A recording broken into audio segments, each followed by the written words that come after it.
नमस्कार, देव माझावरती स्वागत आहे. आज आपल्याबरोबर श्री हेमंत बापट आहेत. दादा, एक नवीन गोष्ट प्रेक्षकांसाठी सांगायची आहे, ती म्हणजे की आता देव माझावरती प्लेलिस्ट ही संकल्पना आहे ना, ती प्रॉपरली आम्ही आता राबवायचा प्रयत्न करतोय. म्हणजे जर तुम्हाला देवीबद्दल माहिती पाहिजे असेल तर 35 एपिसोड्स आता तरी प्लेलिस्टमध्ये घातले. त्याच्यामध्ये कमीत कमी 80 एपिसोड्स प्लेलिस्टमध्ये येणार आहेत पुढच्या काही दिवसात. जर कोणी गुरुतत्व म्हटलं तर गुरुतत्वावरती कमीत कमी 40 एपिसोड होणार आहेत.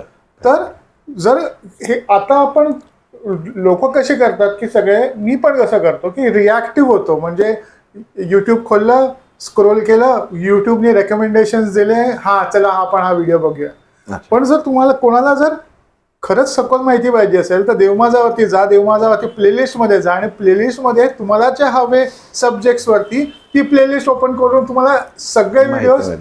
म्हणजे कसं झालेलं आहे की जेव्हा मी देवी ह्या कॉन्सेप्टवरती मी जेव्हा प्लेलिस्ट बनवायला लागलो तेव्हा कळलं की इतके सारे लोक, इतके सारे व्हिडिओज, वेगळे वेगळे पैलू त्याचे मांडतायत. तर मग दॅट हेल्प्स इन रिसर्च, की आपल्याला ज्याला उत्सुकता आहे की विद्यापीठ झालं, अक्षरशः विद्यापीठ झालं. आता आपण आज आलेलो आहे गुरूंबद्दल हा विषय घ्यायचा आहे. मला एक सांगा की आपल्याला कित्येकदा अशा गोष्टी होतात की आपल्याला जी माहिती पाहिजे असेल तर अचानक एक अनोळखी व्यक्ती आपल्या आयुष्यात येतो, काहीतरी सांगून जातो आणि आपल्याला सगळ्या गोष्टी बरोबर जागेवर ते फिट होतात, उत्तरं मिळतात त्याच्या याच्यामध्ये. ठीक आहे. श्रीराम. सर्व प्रेक्षकांना आणि देव माझा या चॅनलचे परत एकदा आभार मानतो. आत्ता सध्या आपण जे काही एपिसोड्स गेले 2-3 आठवड्यामध्ये केलेले होते आणि त्या एपिसोडमध्ये जो कमेंट्समध्ये जो प्रतिसाद मिळाला, म्हणजे ऐकण्यावरती किंवा ऐकताना लोकांच्या काही शंका होत्या त्याच्या, तर तो बघून खरंच आनंद एवढ्यासाठी वाटला की लोक खरंच अध्यात्माच्या दृष्टीने पुढं जायला लागलेली आहे. आणि परत मागच्या वेळेसारखं की खूप पॉडकास्ट असतात किंवा काही असतात, पण काही ठराविक असतात की जिथं माहिती, आता जसं सर म्हणले की देवीची माहिती की पाहिजे असेल तर सगळी जी लिस्ट त्यांनी ज्याप्रमाणे सांगितली, तर खरंच मी पण त्या बऱ्याच बघितल्या आणि छान छान वेगवेगळ्या प्रकारची माहिती आणि आपल्याला ज्ञान हे प्राप्त होतं. इथं काय होतं काही वेळा की आता देवीचं आता नवरात्र चालू आहे, तर नवरात्रामध्ये प्रत्येकाचे अनुभूती आणि त्याला मिळालेली किंवा त्यांनी कुठंतरी वाचलेली, ऐकलेली, त्यांच्या शिक्षकांनी, गुरूंनी त्यांना दिलेली माहिती असते, ती आपण सांगायचा किंवा बोलायचा प्रयत्न करतो. तर कधी असं एखाद्याच वेळी शब्दामध्ये मागं पुढं होतं आणि लगेच म्हणजे ते मागं पुढं झाल्यानंतर असं म्हणता कामा नये की जो माहिती देतो तो खोटी देतो. कारण मुळात उद्देश बघा, म्हणजे 100 पैकी 90% माहिती जर तुम्हाला योग्य असेल तर 10% काही वेळा चुकूही शकते, पण ती आपण लगेच त्याच्यावरती चुकलेल्या माहितीवरती बोट ठेवता कामा नये की असं कधी नसतंच. किंवा त्याच्यामुळे उदाहरण द्यायचं झालं तर मागच्या भागात सांगितलं होतं की हे साड्यांचे जे रंग आहेत हे मुळात रंग आहेत, पण आज समाजापुढं हा रंग येण्यासाठी आपण म्हणतो ना की एखाद्या गोष्टीचं ज्ञान होण्यासाठी ती प्रगट असणं गरजेचं आहे, म्हणजे ती समाजापर्यंत पोचणं गरजेचं आहे. तर मग तो वस्त्र हा तो मार्ग असावा असं मला वाटतं की म्हणून रोजच्या आपण देवीची आज हा रंग, मग तो रंग, मग त्या रंगाच्या सगळ्या माता भगिनी साड्या नेसतात, ड्रेस त्या पद्धतीने घालतात. तर अशा अनुषंगाने अध्यात्माच्या मध्ये विचार करणं गरजेचं आहे. म्हणजे खरंच आहे का, मग तसंच होतं का, तर हे करण्यापेक्षा मला जे छान मिळतं आहे, म्हणजे ताटामध्ये आपण जेवायला जातो, सगळे पदार्थ आवडत असतात, पण एखाद्याला कारल्याची भाजी किंवा दोडक्याची भाजी आवडत नाही आणि ती नेमकी ताटात येते. तर म्हणून आपण बाकी जे ताट आहे, बाकी जे अन्न आहे त्याला वाईट म्हणत नाही. आणि जर तुम्ही त्या एका भाजीवरनं बाकीचं ह्याच्यामध्ये काही ह्या हॉटेलमध्ये चांगलंच नसतं, भाज्या दोडक्याच्या कारल्याच्या असतात, तर ते चुकीचं आहे. कारण तुम्ही फक्त जे नको आहे ते पाहता. त्यामुळं जीवनामध्ये जे ज्ञान उत्तम प्रकारे आपल्याला प्राप्त होतं, तर ते त्याच्यावरती विचार करून पुढं जाणं हे खूप सगळ्यात मोठं गरजेचं आहे. ह्याच्यामध्ये मला एक 2 गोष्टींची कॉमेंट्सची मी मुद्दामून हे करेन, की पहिल्याच दिवशी एकाने सांगितलं होतं की हे पॉडकास्ट बारीक बनवा, म्हणजे खूप मोठे होतात, चित्रपट बघितल्यासारखं वाटतं. कसं असतं की काही वेळा विषय हे खोलापर्यंत जातात आणि त्याच्या मुळापर्यंत जाणं गरजेचं असतं. आणि जसं आपण अख्खी पोथी वाचतो, तर पोथी वाचणं, पोथीचं पारायण आणि त्या पोथीचा जो सारांश, त्याचं स्तोत्र पण केलं जातं, की ज्यांना पोथी वाचायला जमत नाही त्यांनी स्तोत्र वाचावं. तर स्तोत्राचं पारायण, तर स्तोत्राचं पारायण होत नाही, स्तोत्र हे नित्य वाचलं जातं. त्यातलंच पण पोथीमध्ये जो तुम्हाला गाभा कळतो किंवा जे विस्ताराने सगळ्या गोष्टी पोथीत लिहिलेल्या असतात, अनुभव लिहिलेले असतात त्या संतांचे वगैरे, तर तेवढे ते स्तोत्रामध्ये येत नाहीत. म्हणजे सांगायचा उद्देश असा आहे की तेव्हा आपण असं म्हणत नाही की मला पारायणाला 6 ते 7 तास लागले पण स्तोत्र 10 मिनिटात झालं.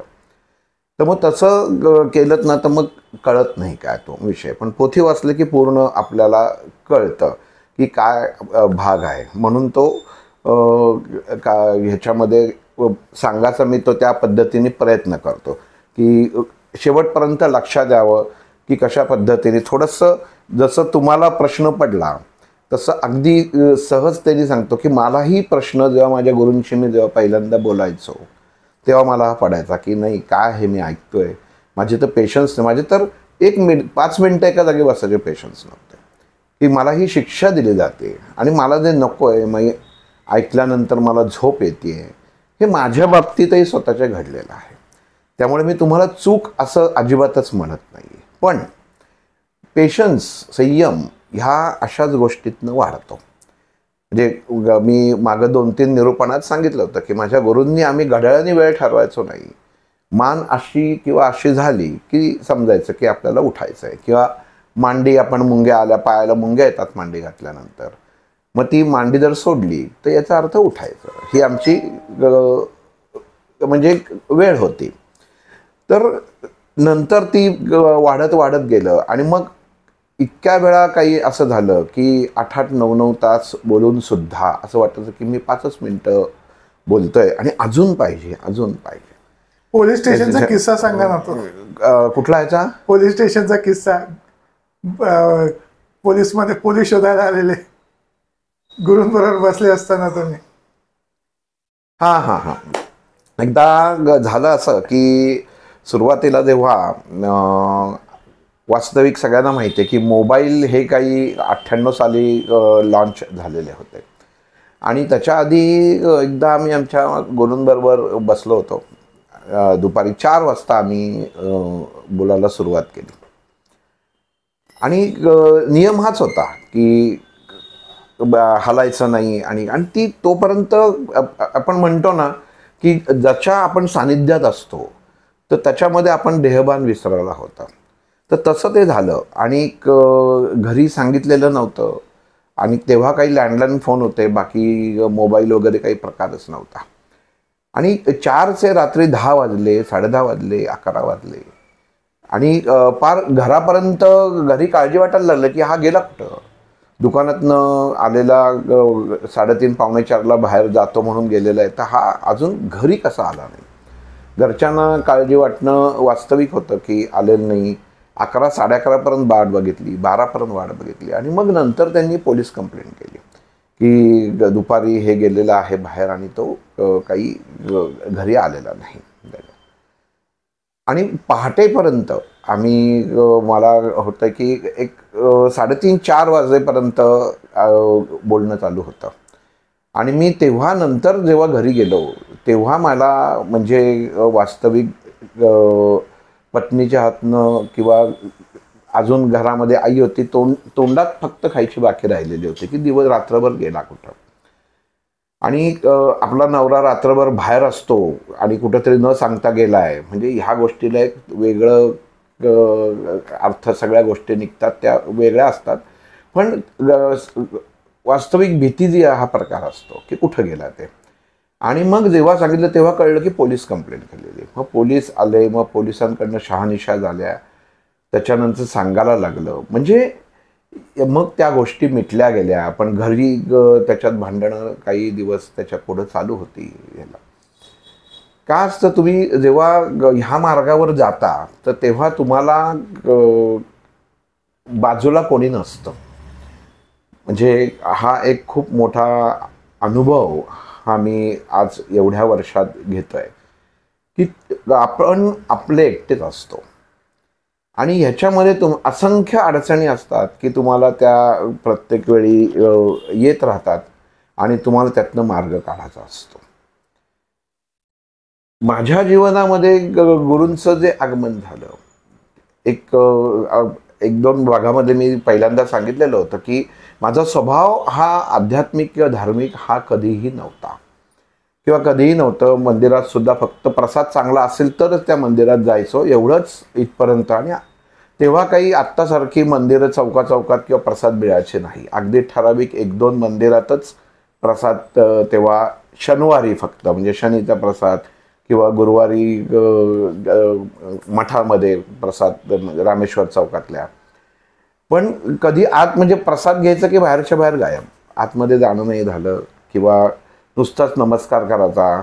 मग त्या गुरुजींच्या समोर तेव्हासुद्धा केळी पेढं ठेवलेले असायचे की त्या स्वामींच्या मूर्तीमध्ये काही इंटरेस्ट नसायचा. ते आपल्याला काही ते गुरुजी काही पेढा किंवा ते समोरचं केळं देत आहेत का ह्याच्यामध्ये सगळा इंटरेस्ट असायचा. आणि असंच हे जीवन सगळं चालू असताना जेव्हा जेवरेवाडीला म्हणजे 1980-81 साली मी 4थी-5वीत होतो, तेव्हा जेवरेवाडीला मागं जसा ते गजानन महाराजांचं मंदिर आहे उल्लेख केला होता, तर तिथं जे महाराज होते भानुदास महाराज मांजरेकर, हे तसं म्हटलं तर माझ्या जीवनात आलेलं पहिलं असं व्यक्तिमत्व की आपण जे म्हणतो ना की दगड कोणी शोधला, तर हे दगड शोधण्याचं काम त्यांनी पहिल्यांदा तेव्हा केलं. आणि तेव्हाही खायचं प्यायचं तिथं जाऊन मजा करायची असं. आणि आत्तासारखं काही गाड्या घोड्या नव्हते. मळवलीला उतरून तिथनं 2 किलोमीटर चिखलातनं जायला लागायचं, शेतातनं जायला लागायचं चालत. पण ती ओढ होती. गजानन महाराजांचा आमच्या घरामध्ये, आम्ही जिथं नारायणपेठेत राहतो 2 खोल्यांचं घर होतं आणि उमरे छोटे असायचे. जुन्या घरांमध्ये बघितलं तर महाराजांचा ब्लॅक अँड व्हाईट चिलीम ओढतानाचा फोटो होता. जेव्हा माझा मोठा भाऊ शेगावला तेव्हा गेला होता तेव्हा त्यांनी तो आणला होता. म्हणजे साधारण 1-1.5 फुटाचा फोटो होता की तो आमच्या बाहेरच्या खोलीतनं आतल्या खोलीत जाताना वर लावलेला होता. म्हणजे ह्याच्या व्यतिरिक्त गजानन महाराजांचंही घरामध्ये कुठलं अस्तित्व नाही किंवा असं म्हणता येईल की पोथी आमच्याकडे होती की गजानन महाराजांची जे गजानन विजय ही जी पोथी आपण आता वाचतो किंवा ऐकला, तर ती सुरुवातीला बहुतेक अजूनही नारायण इथं शनिवार पेठेमध्ये स्वानंद मुद्रणालय म्हणजे भंडारी यांचं होतं, आजही आहे. पण आज ते पोथी हे करतात की नाही माहीत नाही. पण तेव्हा सर्व शेगावचं साहित्य लिखाण किंवा जे काही स्तोत्र होती हे ती इथनं छापून जायचे. आणि त्या पोथींचं प्रूफ रिडिंग हे माझ्या आईने केलेलं आहे. म्हणजे कोणाकडं जर पहिली मूळ पोथी असेल तर त्याच्यामध्ये तुम्ही माझ्या आईचं पोथीत नाव की कायम वाचायला यायची. प्रूफ रीडर होती माझी आई, तर त्यामुळं ती पोथी त्यांच्याकडनं त्या भंडारींकडनं यायची. तर अशा तऱ्हेने काय व्हायचं की घरामध्ये रोज गजानन महाराजांचं ते त्या पोथीच्या ह्यानी ते वाचलं जायचं आणि ते कानावर पडायचं. ह्याच्या व्यतिरिक्त काही नाही. मुळामध्ये म्हणजे आई स्वतः ह्याच्यावरती काम करत असून तिला कधीही गजानन महाराजांची ओढ नाही, वडिलांना नाही. वडिलांनाही तसे, वडील हे कर्मावर विश्वास ठेवणारे जास्त होते. श्रावणी सोमवारचा उपास एवढंच ते करायचे. भाऊ गजानन महाराजांची पोथी मात्र नित्य वाचायचा आणि मलाही त्यांची महाराजांची ओढ होती.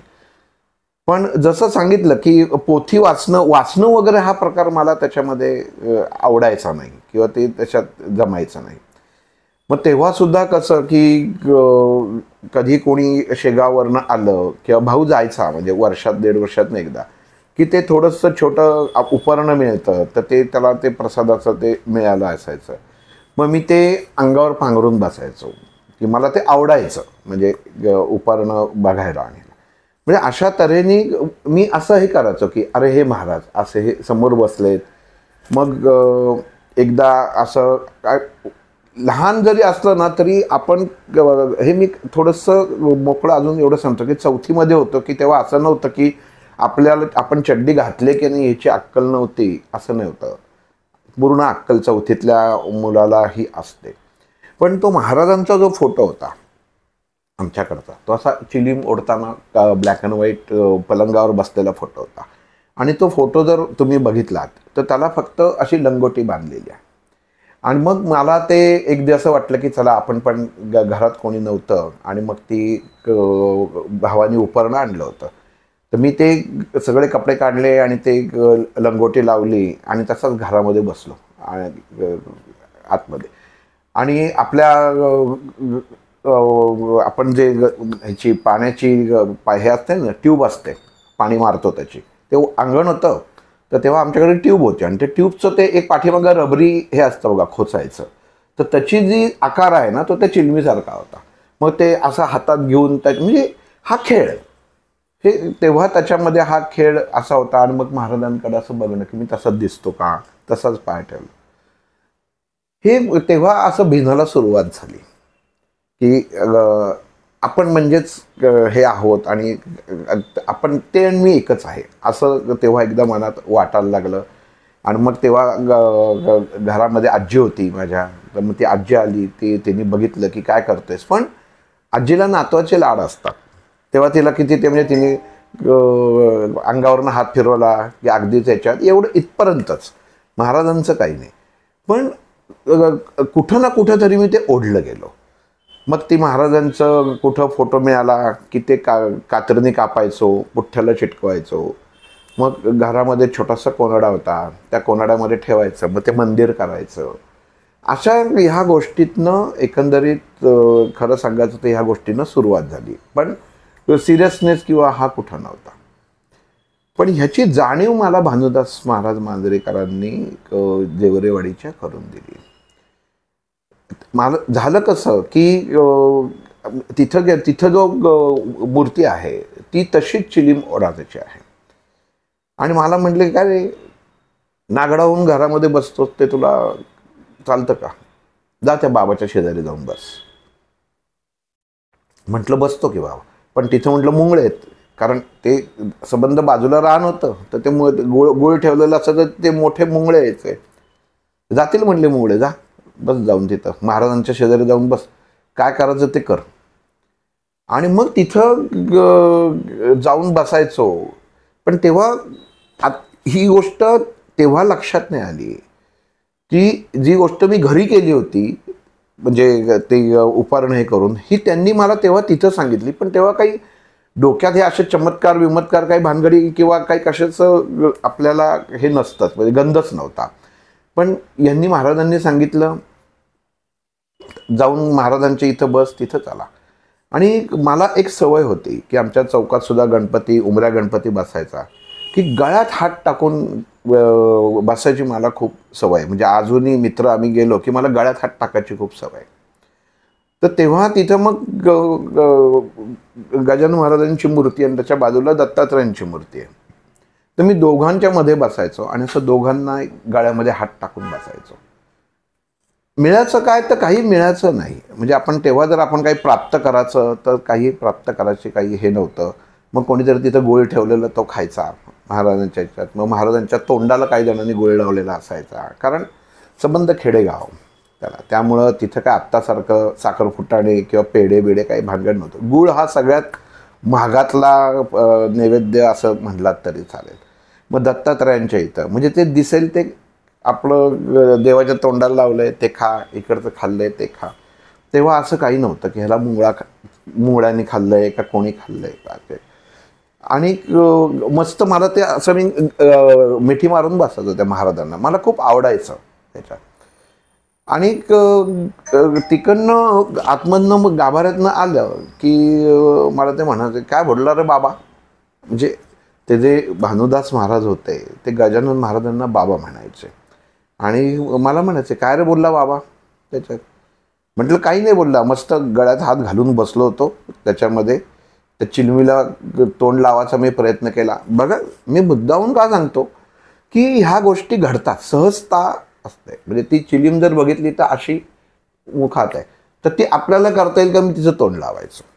पण तेव्हा असं माझ्या मनामध्ये कधी आलं नाही की तो देव आहे आणि मी तिथं दर्शनाला आलो. काही नाही, हा बाबा माझा आहे हे मला भानुदास महाराजांनी सांगितलेलं होतं की हा तुझा आहे बाबा, त्यामुळं तू त्याच्याशी काय करायचं त्याच्याशी खेळत जा, तू इथं आलास की.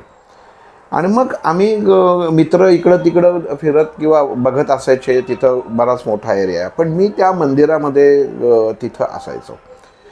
आणि तिथं म्हटले नुसतं बस तिथं झाडून पुसून घे आणि पडलेलं खा. हा पडलेलं खा मला सांगायचं ना, तेव्हा खूप मजा वाटायची. कारण कच्चे दाणे असायचे, म्हणजे आपण बघितलं तर भाजके दाणे, कच्चे दाणे आणि गुळ हा तिथं टाकायचा. मग चिमण्या यायच्या, मग तिथं तो एखादा दाणा कुठं मिळाला तर त्या चिमणीला हटकून तो दाणा खायचा वगैरे असं त्याच्यामध्ये आलं. आणि नंतर त्यांनी तिथं एक मोठा तुकाराम महाराजांचा पुतळा केला होता. आणि मला म्हणाले की हेमंतचं कधी मला हेम्या म्हणायचे, कधी शिवी देऊन बोलायचे, कारण त्यांची ती पद्धतच होती बोलायची.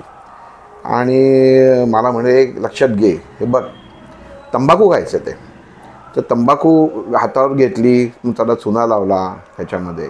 तर मला म्हटलं, हे बघ हा तंबाखू आणि हा चुना हे दोन्ही वेगवेगळं खाता येत नाही, पण हे दोन्ही एकत्र केलं की जे मिश्रण होतं त्यांनी म्हटले किक बसते.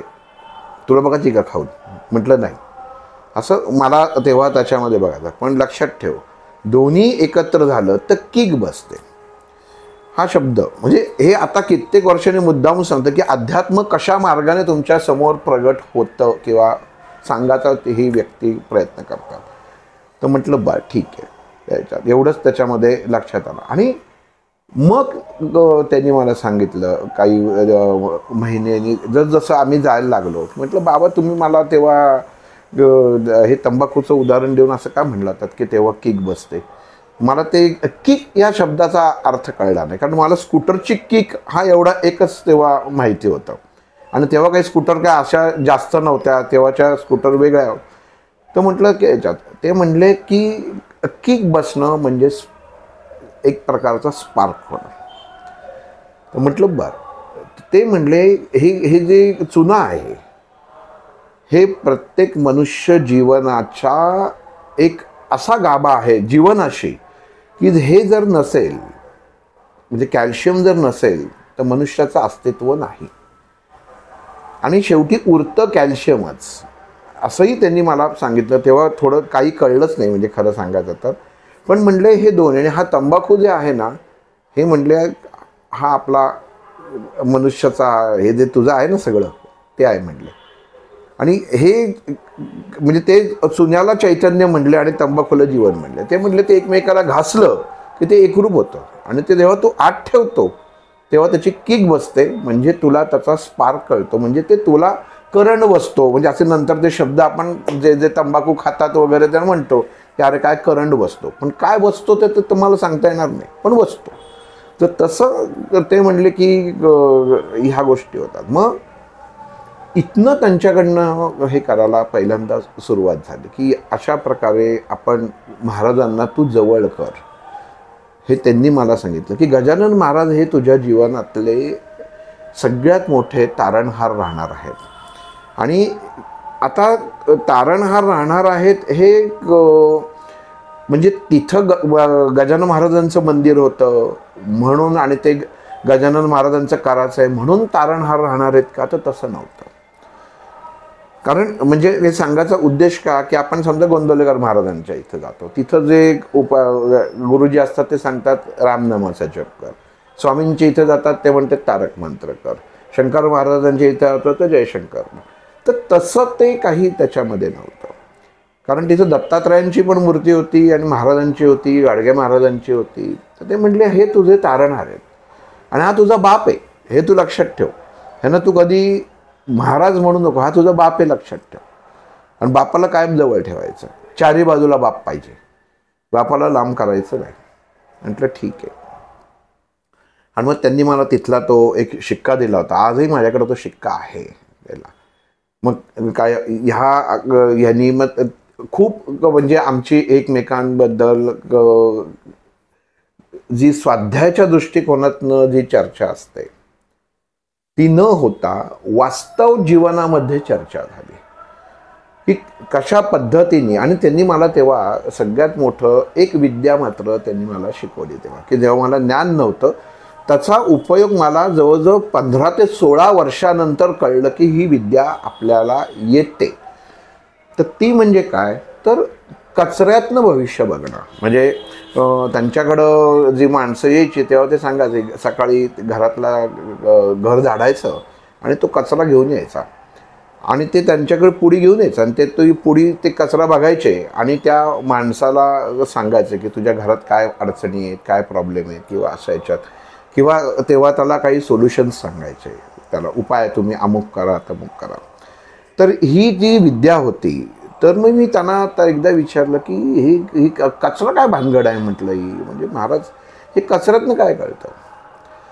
तर ते म्हटलं ज्याचं गळून पडतं, जे गळून पडतं ना त्यातनं कळतं की काय गळून पडलेलं आहे. म्हणजे झाडावरची पानं गळून पडली की तो कचरा होतो म्हटले, पण जोपर्यंत ते त्या झाडावर चैतन्यमय अवस्थेत असतात तोपर्यंत त्याला कचरा म्हणत नाही. पण मग हा जो पडलेला कचरा आहे ना, हे सगळं ते चैतन्यमय अवस्थेचं दर्शन करून दाखवतो की त्याच्याशी कोण कोण निगडीत होतं, कोणी पाडलं त्याच्यात, कोणी उभं केलं त्याला महत्त्व नाही आहे जीवनात. तुम्हाला कोणी उभं केलं महत्त्व नाही, पण कोणी पाडलं म्हणजे तुमचं वाईट कुठं जो पाडलं इन द सेन्स बऱ्याच अर्थाने होतं की कोणी तुमच्या म्हणजे वाईटपणावरती तुम्ही गेलात तर तसा सुद्धा अर्थ होतो. किंवा तुम्हाला पुढं जाताना तुमची जर एखादी चांगलं उत्तम प्रगती होत असेल तर थांबवतात माणसामध्ये काही ना काहीतरी कारण करून, तर कोणी थांबवलं. तर ते म्हणले तसं आपल्या मनुष्याच्या घरामध्ये वावर करणारे माणसांची विचार जे रोज येतात आणि त्यांची जी पावलं येतात ती पावलं घरामध्ये कुठली तरी माती बिती घेऊन येतात आणि ती सगळी ऊर्जा त्या कचऱ्यामध्ये जमा होते. आणि ते त्याच्यात ते बघून सांगायचे की त्या कचऱ्यात की कोणाच्याकडं काही प्रॉब्लेम असेल तर ते कसं बघायचं हे तेव्हा त्यांनी मला सांगितलं होतं. आणि काही प्रमाणात तेव्हा ते माझ्या लक्षात यायचं किंवा अजूनही ते त्याच्यामध्ये येतं, पण ते येतच असं नाही की मी सांगू शकत नाही कन्फर्म की ते मला येतं का, पण यायचं. आणि मी ते प्रयोग शेवटी कसं असतं की तुम्हाला एखादी विद्या येते, तुम्ही 10वी वयला योग्यता आहात की नाही हे तुम्हाला 10वीची बोर्डाची परीक्षा दिल्याशिवाय कळत नाही. मग तिथं तुम्ही पेपर पास झाला ते नक्कीच तुम्ही ते 10वीचं सर्टिफिकेट मिळतं. तसं इथं मग मी काही अनुभव घेऊन बघितले. कारण अध्यात्म हा एक अभ्यास आहे. मग तुम्हाला त्याची म्हणजे कशा पद्धतीने आपण करू शकतो, काय बघता येतं, कशा पद्धतीने बघता येतं, तर हा सगळा अभ्यास त्याच्यामध्ये त्यांनी मला तो तेव्हा करायला शिकवला. आणि मग जेव्हा ध्येय ठेवला त्याच्यामध्ये खरं वास्तविक खूप आमचे प्रसंग पण असे आहेत, पण ह्या विषयाला ते धरून होणार नाहीत त्यामुळं ते इथं घेत नाही. पण हो बोला दादा, ह्याच्यामध्ये ना एक मला एक ह्याच्यातून असा प्रश्न बाहेर आला होता की खूप जण आहेत, पेरेंट्स असतात, त्यांना हवं की आपलं मूल अध्यात्माकडे वळावं. कारण कसं आहे की जे स्ट्रेस मॅनेजमेंट आहे ते त्याच्यानेच होणार. तुम्ही ते स्ट्रेस मॅनेजमेंट मध्ये ही लोक गेम्स मध्ये जाणार आणि बाकीच्या गोष्टीमध्ये अडकून राहतात. बरोबर. आता तुम्ही जो हा एक्सपिरियन्स केला, इट माइट बी की it was an experience induced by your parents आणखीन या महाराजांकडनं की बाबा आपला मुलगा अध्यात्माकडे वळावा, त्याचं काहीतरी आयुष्यामध्ये काहीतरी चांगलं घडावं.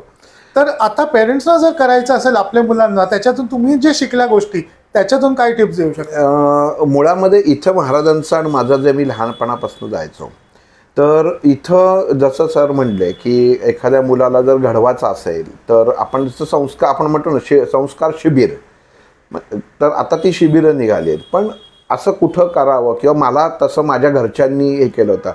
तर घरच्यांना माझ्या ह्याच्यातला कुठला गंधच नव्हता सांगायचं. त्यांना माहीतच नव्हतं. त्यांना एवढंच माहिती आहे की हा माझा मुलगा त्या ह्याला इथं जेवरेवाडीला जातो आणि त्या महाराजांच्या इथं जातो, एवढंच त्यांना माझ्या घरच्यांना माहिती असायचं. परत तेव्हा असं इन्कम सोर्स वगैरे काही हा प्रश्न नव्हता. म्हणजे घरच्यांकडनं फक्त रेल्वेला पैसे घेऊन जायचे किंवा इतर काही खर्च वगैरे असं कधीही लागलंच नाही. आणि तेव्हा आम्ही म्हणजे मी स्वतः पुरंदरे वाड्यामध्ये एक भोपळे म्हणून होते, त्यांच्याकडं ब्ल्यू डायमंडची हॉटेलची भाजी निवडायला यायची. ती भाजी निवडायची, स्वतःचे पैसे कमवायचे किंवा मी स्वतः आधी शनिवारवाड्याच्या इथं म्हणजे आज सारसबागेमध्ये ते स्टॅच्यू किंवा त्या सिंह नेलेत, तर तिथं स्वतः काकड्या किंवा गजरे करून मी स्वतः विकलेले आहेत आणि तसे पैसे कमवलेले आहेत. कारण तेव्हा काही असं नव्हतं की आई वडिलांना, परिस्थिती बेताची होती, म्हणजे घर चालण्या इतकंच परिस्थिती होती. आणि हे जे घडत गेलं ना, हे सगळं आपोआप गेलं. कारण तेव्हा ह्याला अध्यात्म म्हणतात हे माहीतच नव्हतं किंवा ते अशा पद्धतीने मला ह्या मार्गावर ढकलतायत ह्याची कुठलीही कुणकुण वगैरे काही नव्हते. कारण मी घरी आल्यावर परत ना माझ्या आईने मला कधी विचारलं तिथं काय केलं, फक्त एवढं विचारलं काय खाऊन आलास, म्हणजे घरात स्वयंपाक त्याप्रमाणे, म्हणजे तुझं करायचं का नाही, कारण आत्तासारखा नाही करून ठेवा, तेव्हा जेव्हा जेवणार असेल तेवढंच केलं जायचं. तसं वडीलही काही जास्त बोलायचं नाही. वडील कडक शिस्तीचे होते, त्यामुळे वडील संध्याकाळी 5:30ला घरी यायचे त्याच्या आत. आणि मंदिरात जात असल्यामुळं तिथं काही थोडक्यात अडचण अशी नव्हती. परत शनिवार रविवार जायचं, म्हणजे शाळा बुडवून वगैरे किंवा असा काही प्रश्न नव्हता. पण जी सुरुवात जी म्हटलं होतं ना की ती त्यांनी केली होती, म्हणजे ती केलेली माझ्याही लक्षात नाही, माझ्या घरच्यांच्याही कुठल्याही बाबतीत लक्षात नाही. फक्त त्यांना एवढंच म्हणायचं असायचं की हा त्या गजानन महाराजांच्या याच्या पाठीमागं सारखा लागला आहे. मग आम्ही चित्र आणायला कुंभारवाड्यात गेलो आणि तेव्हा तिथं मी ती चिलीम बघितली.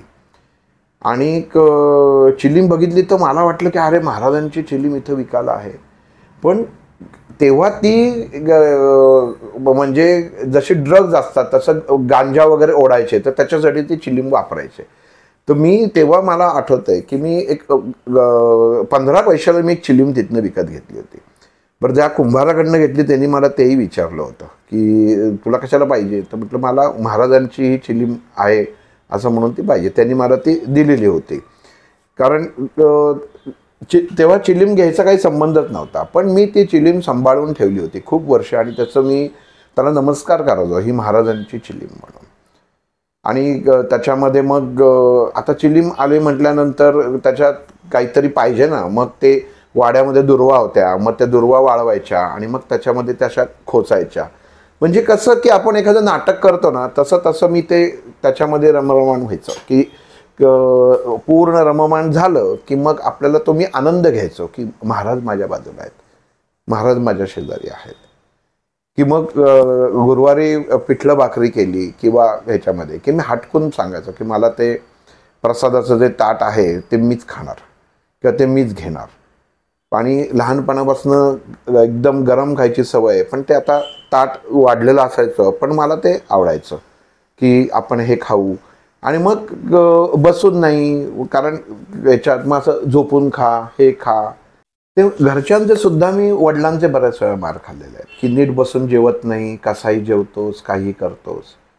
मग ती मी एका ठिकाणी महाराजांची अशी झोपलेली फोटो बघितला होता. म्हटलं महाराज असे झोपतात, म्हणजे इतकं त्याच्यात मी तेव्हा गुंगून जायचो महाराजांच्या ह्याच्यामध्ये. तेव्हा पुण्यामध्ये रमणबागेमध्ये महाराजांची पालखी यायची आणि मग तिथं पालखी आली की मला खूप आनंद व्हायचा की मग तिथं जाऊन तो चित्रपट त्याचा लावायचे ते, मग तो बघायचा, मग ते हत्ती यायचे आणि त्याच्याशी खेळत बसायचं. मग दिवसभर तिथं जायचं, त्या हत्तीला ऊस खायला घालायचा. मग महाराजांच्या पालखी आत्तासारखी तेवढी गर्दी तेव्हा तिथं नसायची. संध्याकाळी तो चित्रपट असायचा तेव्हा गर्दी व्हायची. मग तिथं महाराजांचा जो मुखवटा आजही तो जो शेगावला आहे तेच मुखवटे यायचे की तिथं मग त्या मुखवट्याला असा हात लावायचा, किती बरं वाटतंय किंवा हे एक प्रकारचं फिलिंग यायचं, म्हणजे तो मी अनुभव घ्यायचो, मला खूप बरं वाटायचं, छान वाटायचं की हे माझे आहेत त्याच्यात, हे नको. आणि कायम असायचं की मला, मी इथं जसं आपण वय वाढत जातं तसं आपल्याला हे म्हणजे कळत जातं की आपल्याला काय करायचं आहे काय नाही. मग तिथं माझ्याकडं, कारण पोथी आमच्याकडं, मी जसं सांगितलं की आई प्रूफ रिडिंग करायची, तर आमच्या घरामध्ये पोथी होती, पण ते मला काही वाचायला वगैरे काही जमायचं नाही. पण पहिल्या पानावरचा जो फोटो होता मी तो फाडला. मग तो फाडल्यावरती तो पुठ्ठ्याला चिटकवून, जसं मी सांगितलं तसं ते माझ्या कपाटामध्ये, सगळी मातीची घरं, तर मातीच्या कपाटामध्ये मग महाराजांचा आतमध्ये म्हणजे देवघर तयार केलं होतं की मी ते माझं कपाट उघडलं की आतमध्ये महाराजांना, मग त्यांना तिथं ती चिलीम, मग असा नमस्कार करणं वगैरे, अशा सगळ्या गोष्टी त्याच्यामध्ये महाराजांच्या सगळ्या होत्या. आणि जसं आयुष्य पुढं गेलं, मग त्याच्यानंतर मध्ये कोणीही माझ्या जीवनामध्ये साधारण 1993 पर्यंत कोणी आलं नाही, फक्त भानुदास महाराज होते. की मग जसं मोठं होत गेलो, लग्न ठरलं, तेव्हासुद्धा तिथं मी जायचो. आणि तेव्हा मग कळायला लागलं की हे ना माझ्याकडनं काय पाहिजे. म्हणजे त्यांनी मला तिथं ढकललं, पण ह्यांना मला म्हटलं, हे सगळं तुला बघायचं आहे, हे सगळं तुला करायचं आहे. आणि सगळा तिथला, म्हणजे त्या मंदिराचा 7/12चा उतारा त्यांनी तो माझ्या नावावर करून ठेवला, तोही माझ्याकडे आहे. नंतर राजकारण किंवा तिथल्या गावाचं जे असेल तर त्यांनी ते सगळं हे केलं, त्या गोष्टी वेगळ्या. आणि कशातही आपला काही, म्हणजे कशाचा जे आपलं नाही त्याच्यात काही संबंधच नव्हता. पण हे महाराजांनी हे केलं की तुला इथं तू बघ, त्याच्याशिवाय काही होणार नाही आहे. आणि नंतर त्याची मग आपण जसं म्हणतो की महाराज गेल्यानंतर तिथं जर संधी साधू, मग साधू गेले, मग संधी साधू आले, मग त्यांनी ते सगळं हे केलं. पण अजूनही मी तिथं जातोच. आणि मग 93 नंतर जी भेट झाली ती डायरेक्ट डॉक्टरांची झाली. आणि मग डॉक्टरांच्या भेटी झाल्यानंतर तेव्हा मध्ये एकदा स्वामी स्वरूपानंद फुलगावचे यांची भेट झाली माझी. आणि त्यांचा आश्रम बघायला मी एकांबरोबर गेलो होतो. म्हणजे नुसताच आश्रम बघायला, कुठल्याही प्रकारचा आध्यात्मिक भाव मनामध्ये नाही, शून्य. मला फक्त त्या लोणीकंदला जायला मिळतंय, तिथं त्या सोमेश्वरची भेळ उत्तम मिळते, वातावरण सुंदर आहे, वडापाव चांगला खायला मिळतो, ह्या उद्देशाने मी बरोबर गेलेलो. कारण हा उद्देश सांगणं सुद्धा खूप महत्त्वाचं असतं की आपण काय उद्देशाने गेलेलो आहे. आणि मग तिथं बघतो, काय रे नाव तुझं? ते म्हटलं हेमंत बापट. काय करतोस? म्हटलं काही नाही, आत्ता असं माझं इलेक्ट्रॉनिक्सचं चालू केलेलं आहे. बरं म्हटले, ह्याच्यामध्ये गायत्री करत जा म्हटले रोज. म्हटलं बरं करतो. आणि मला आठवड्यानी सांग म्हणले त्याच्यात. म्हटलं बरं, मग कुठं सांगू? मला एक मनात हे झालं, चला म्हणजे आठवड्याने मला परत खायला मिळणार, हा माझ्या डोक्यामध्ये विषय की आठवड्याने परत खायला मिळणार. म्हटलं ठीक आहे. आणि मग तिथनं बाहेर पडलो. आणि ज्यांनी तो श्रुतीसागर आश्रम म्हणजे फुलगावचा आहे, त्याच्याबरोबर समोर महादेवाचं मंदिर आहे की त्या महादेव मंदिराची संभाजी महाराजांची समाधी तिथं. तर तेव्हा ते नंतर ती माझ्या मते जे आता कॉर्न क्लब आहे त्यांनी ते नंतर डेव्हलप केलं किंवा त्याचा म्हणजे पूर्ण सगळा जीर्णोद्धार केला. पण तेव्हा ती ॲब्सोल्युटली पडकी वास्तू होती. आणि तिथनं जेव्हा मी येत होतो तेव्हा मी त्या मंदिराकडे ओढला गेलो. आता ओढला गेलो म्हणजे कसं की माझे पाय त्या मंदिराकडे जायलाच लागले. आणि त्या मंदिरात गेलो, सगळं म्हणजे काही अंधार, सगळं घाण, आतमध्ये शेळ्या बसलेल्या, सगळ्या शेळ्यांनी घाण केलेली वगैरे, इतकी त्याची अवस्था होती. म्हणजे आज सगळ्यात म्हणजे चकचकीत अवस्था आज त्या मंदिराची चांगली आहे, पण तेव्हा ही अवस्था होती.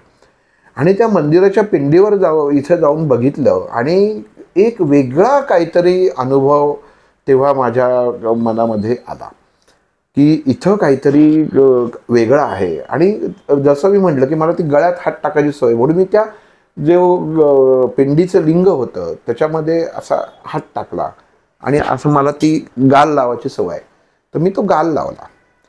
आणि तो जेव्हा गाल लावला, तो गाल लावल्यानंतर माझ्या असं लक्षात आलं की जे माझ्या मनात सुद्धा नव्हतं की तू माझ्याकडे ये, आणि ते दिसलेली व्यक्तिमत्व म्हणजे गगनगिरी महाराज होते. की गगनगिरी महाराज हे कोण किंवा गगनगिरी महाराज काय आहेत हा याची कुठलीही प्रकारे मला कल्पना किंवा काहीही नव्हतं. पण त्या पिंडीवरती हे केल्यानंतर माझ्या जीवनातला मी पहिला ऐकलेला आवाज की तू माझ्याकडे ये. आणि मग तिथनं आम्ही उठलो. माझ्याबरोबर डॉक्टर वैभव लुंकड म्हणून होते, ते आलेले होते. आणि त्यांना म्हटलं की डॉक्टर साहेब तुम्हाला त्यांची मोटरसायकलवर आम्ही गेलो होतो. तर म्हटलं तुम्हाला गगनगिरी महाराजांचं हे माहिती आहे का हो? त्याच्या म्हटलं ते माहिती आहे की ते खोपोलीला त्यांचा मठ आहे, गुरुवारी तिथं हे असतं. तर म्हटलं जायचं का एकदा? म्हटलं जाऊ की म्हटलं. आणि मग आम्ही पुढच्या गुरुवारी लगेचच 2 व्हीलरनी खोपोलीला गगनगिरी महाराजांच्या मठात गेलो पहिल्यांदा. आणि तिथं आत गेलो. दुपारी 3-3:30 वाजले होते आणि 3:30-4 वाजता तेव्हा त्यांचा दरबार असायचा आणि महाराज तिथं झोपाळ्यावरती येऊन बसायचे. आणि महाराजांना पाय नव्हते, म्हणजे मला काहीच माहीत नव्हतं. म्हणजे मी तिथं फक्त मला एवढं हे आलं काय आहे भानगड म्हणून मी तिथं बघायला गेलो होतो. आणि परत खाण्याचं म्हणजे जाताना ते कुठंतरी भजी पॉईंट आपला लागायचा, आता तो बंद झाला की तिथं खायला मिळेल, एक छान वातावरणात फिरायची सवय, अशा यांनी गगनगिरी महाराजांच्या इथं गेलो.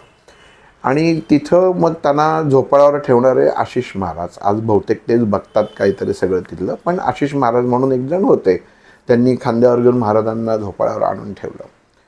संबंध मोठा प्रचंड जनसमुदाय, महाराजांचं तिथं समोर प्रवचन आणि सर्व. आणि मला अशा गोष्टींमध्ये खूप कंटाळा यायचा की काय चाललं आहे हे, म्हणजे मला ती शिक्षा वाटायची की तुम्हाला बसायचं तर बसा, मला कशाला बसवून ठेवलात.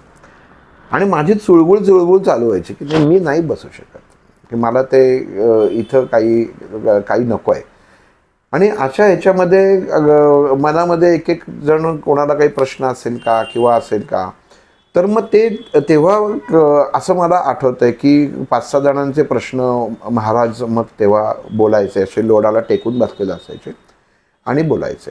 आणि आम्ही एकदम सगळ्यात शेवटी, कारण मी बसायचोच अशा ठिकाणी की जिथनं पटकन उठून जाता येईल. हा माझा सगळ्यात मोठा भाग असायचा की सगळ्यात उठून जाता येईल, कोणाची नजर नाही, कोणाची कटकट नको, अशाच जागा मी बघायचो की कुठे आपण, नाहीतर जनरली आपण असे सत्पुरुष वगैरे असलं की तिथं पुढं जाऊन बसतो. पण मी उलटं करायचो की मला इथनं बाबा काय, कारण मध्ये उठता यायचं नाही ना पुढं बसलं की, मग मागच्या मागं पडून जायचं, सटक जायचं, असं तो एक डोक्यात तेव्हाचा विचार. आणि तेव्हा बसलो आणि मनामध्ये असा विचार आला, मस्त हे झोपाळ्यावर बसलेत, इथं आम्हाला उकाड्यात बसवले, हा मनामध्ये तेव्हाचा विचार आलेला जो सांगतोय. आणि तिथं कोणीतरी एक जण आले आणि त्यांनी एवढा असा मोठा केळ्याचा फळा महाराजांच्या चरणांशी ठेवला आणि म्हटलं बघा काय इथं केळी आणि हे करतंय. इथं आम्ही काही नेमकं त्या दिवशी खाल्लेलं नव्हतं, इतकी भूक लागलेली होती. आणि मनामध्ये म्हटलं काय इथं याच्यात आहे, हे केळं बघा, हे तिथं ठेवलं आहे, हे इथं ठेवलं असतं तर आपल्याला घेता म्हणजे खाता आलं असतं, हे असा विचार. समोर भजन चालू आहे, महाराज तिथं त्याच्यात तल्लीन आहेत, सगळं कुठेही लक्ष नाही, आपल्याला ती केळ्याचा फणा ठेवला आहे, तो खायला मिळतोय. मग पलीकडं जो टाटाच्या ह्याच्यामधनं ओढ्यासारखं पाणी यायचं, ते पाणी सोडलं होतं, ते वेळेस सोडायचे, इतकं छान वाटायचं. म्हटलं चला इथं पाय घालून बसू, कुठे इथे ऐकत बसता. डॉक्टरांनी ऐकून झालं की उठून जाऊ. मग डॉक्टरांनी म्हटलं चला डॉक्टर साहेब जायचं का, जाऊया का? म्हटलं मला कंटाळा आला, म्हटलं निघूया आपण. आणि म्हटलं मला लागले भूक याच्यात, असं मी आपलं मनामध्ये म्हणत होतो, डॉक्टरांशी बोलत होतो बारीक ह्याच्यामध्ये. आणि 5-10 मिनटं झालं. म्हटलं हे महाराज जर काही खरे असतील ना, ते मला केळं मिळायचं ह्याच्यातलं, नाही तर म्हटलं हे काही नाही, याच्या वेळी सगळं आपलं हे करून ठेवलेलं, मी उगाच आलो. हे त्यावेळेचे माझ्या मनामधले विचार होते. आणि हे विचार जेव्हा असं झालं, तेव्हा ते भजन जेव्हा संपलं, तेव्हा महाराजांनी तिकडनं हात करून बोलवलं मला. आता कसं असतं, आपण बसलं ना की जर हात करून बोलवलं की सगळ्यांनाच वाटतं मला बोलवलं. मी आपला मागं बसून होतो, शेवटी येतात. आणि मग ते आशिष महाराज आले. त्या आशिष महाराजांना त्यांनी कानात सांगितलं, ते आले, मला म्हटले महाराजांनी तुम्हाला बोलवलं आहे, आणि तिथं गेलो. तर तेव्हा मला पहिल्यांदा म्हणजे कळालं. आधी नाही तर मला काय वाटलं की महाराजांना पाय वगैरे, पण आतल्या खोलीतनं त्यांना याच्यापर्यंत सुद्धा काही तेवढंसं चालवता येत नाही आहे, आणि ते पाठीवर बसून आलेत म्हणजे काय बघा ह्यांचे तोरे म्हणजे काय, असं डोक्यामध्ये त्या महाराजांबद्दल माझे तेव्हाचे विचार होते. आणि तिथं गेल्यानंतर बघितलं की अरे ह्यांना पायच नाही आहेत त्याला, आणि माझ्या डोक्यावर त्यांनी तेव्हा हात ठेवला, त्याच्यामध्ये बस म्हणले खाली, आणि मग तिथं त्यांनी बसवलं, आणि त्यातलं फण्यातलं एक केळं काढून त्यांनी मला तेव्हा दिलं. मला म्हटले खा. म्हटलं नाही नाही, आणि डावीकडे खिसा होता, खिशात वरती ठेवलं. ते म्हटले खिशात ठेवलं, खा. आता एवढी सगळी माणसं बसलेली, जरा थोडंसं ओशाळलं जर कसं खाणार काय, ते म्हटले खा, तुला भूक लागलेली आहे, खा. आणि मग मी ते केळं तिथं खाल्लं. बरं ते साल होतं ते हातात, ते चिकट होतं म्हणजे चिकट होत होतं. मग आता काय करावं, तर मनामध्ये माझ्या विचार आला, आता हे साल हातात आहे, आता मला चिकट चिकट धरून बसायला लागेल. तसं ते महाराज म्हणले काळजी करू नको, ते साल दे इकडं. आणि ते त्या आशिष महाराजांनी ते साल घेतलं आणि दुसऱ्या एकांकडे दिलं. ते त्याच्यामध्ये तिथंच बसलो, ते हे झालं. आणि त्याच्यानंतर माझ्या डोक्यात कुठला विचार नाही आला की काय बोलावं काय नाही. मी फक्त महाराजांचं जे चरण होते, म्हणजे जे कापलेले चरण होते, तिथं मोजासारखं घातलेलं असायचं, ते मी फक्त एकाग्रतेने बघत बसलो. आणि नंतर मग जेव्हा ते सगळं झालं, महाराजांचं दर्शन घेतलं की जिथं हॉल होतं त्याच्या वाटेमागच खोली होती महाराजांची. ते आशिष महाराज परत त्यांना घेऊन खोलीत गेले आणि मला म्हणाले की तुम्हाला महाराजांनी बोलवलं आहे म्हणून. मग तिथनं आम्ही चप्पल घातलेली होती, पण तिथं बोलवायला आले की तुम्हाला महाराजांनी बोलवलं. मग तिथं गेलो आणि त्यांना नमस्कार केला, महाराजांना नमस्कार केला. त्यांनी फक्त माझ्या गालाला असा हात लावला आणि जा म्हणाले, एवढंच केलं. तिथनं बाहेर आलो आणि तिथं ते विभूती ठेवलेल्या होत्या. ते विभूती ठेवायला द्यायला माणसं आणि पुड्या केलेल्या होत्या. तर मला दोघा तिघांनी, तेव्हा माझ्या बाजूला एक मेडिकलचं दुकान होतं सारडा म्हणून, ते म्हटल्या तिथं तू हेमंत जाणार आहेस तर मला पण 1-2 पुड्या आण म्हणून. तर मी 5-6 पुड्या घेतल्या. आणि 5-6 पुड्या घेतल्यानंतर तो माणूस मला म्हणाला की काय फुकट मिळतं म्हणून काय पाहिजे तेवढं घेणार का.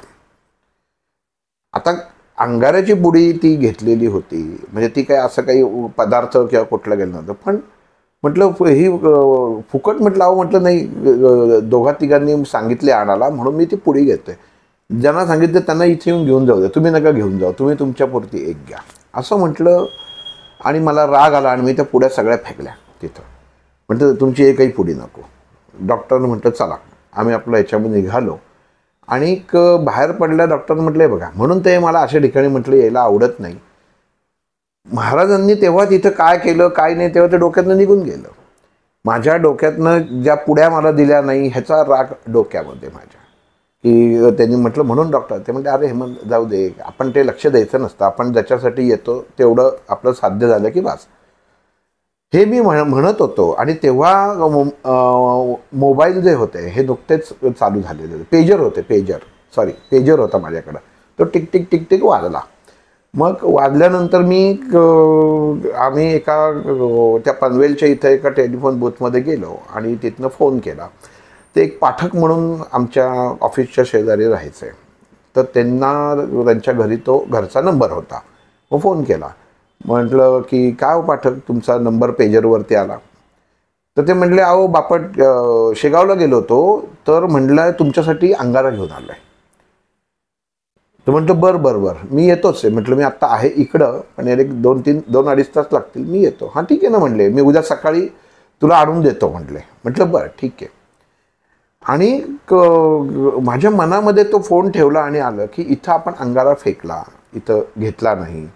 आणि मनामध्ये हे केलं की मला तो अंगारा पाहिजे होता, माझी इच्छा प्रगट केली. आणि ती पूर्ण कोणी केली, तर गजानन महाराजांनी केली. आणि दुसऱ्या दिवशी सकाळी, म्हणजे मी त्या दिवशी आलो, तर थोडा उशीर झाला, त्या पाटकांच्या घरी गेलो. एवढा पिशवी भरून अंगारा. म्हणजे मी त्यांना म्हटलं, अहो का वेड लागलं काय, एवढा अंगारा? म्हणजे तो वाटत बसलं ना, तो वर्षभर वाटलं जाईल एवढा त्याच्या. ते म्हटले ते मला काय सांगू नको, हदर हे अंगारात तुला दिलेलं आहे. बरं म्हटलं ठीक आहे. आणि मी दुसऱ्या दिवशी सकाळी माझ्या मनात प्रश्न आला की त्यांनी तो म्हटला काय की हा अंगारा तुला दिलेला आहे. म्हणून मी परत त्या पाटकांच्या घरी गेलो सकाळी. म्हटलं कोणी दिला अंगारा? ते म्हटलं तिथं ते विभूती ठेवलेलं, आधी महाराजांच्या तिथं एका ठिकाणी विभूती ठेवलेलं असतं, तिथं दोन्ही लावलेली असायची आहे. तर त्याच्या बाजूला अंगारा असायचा. आणि रामाच्या मंदिराच्या बाजूला जर काही तीर्थ आणि अंगारा दिला जायचा अगोदर, तर तिथं त्या माणसानी त्या पाटकांकडं तो अख्खाच्या अख्खा दिला. तर म्हटलं हे घेऊन जा, तुमच्या मित्राला द्या त्याला.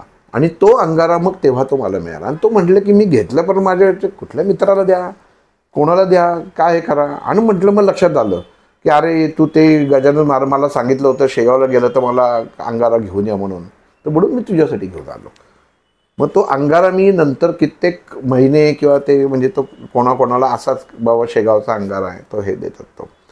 पण हे सांगायची घटनाचं कारण असं की जशी एखादी माळ गुंफलेली असते तसे हे सत्पुरुष एकमेकाला गुंफलेले असतात.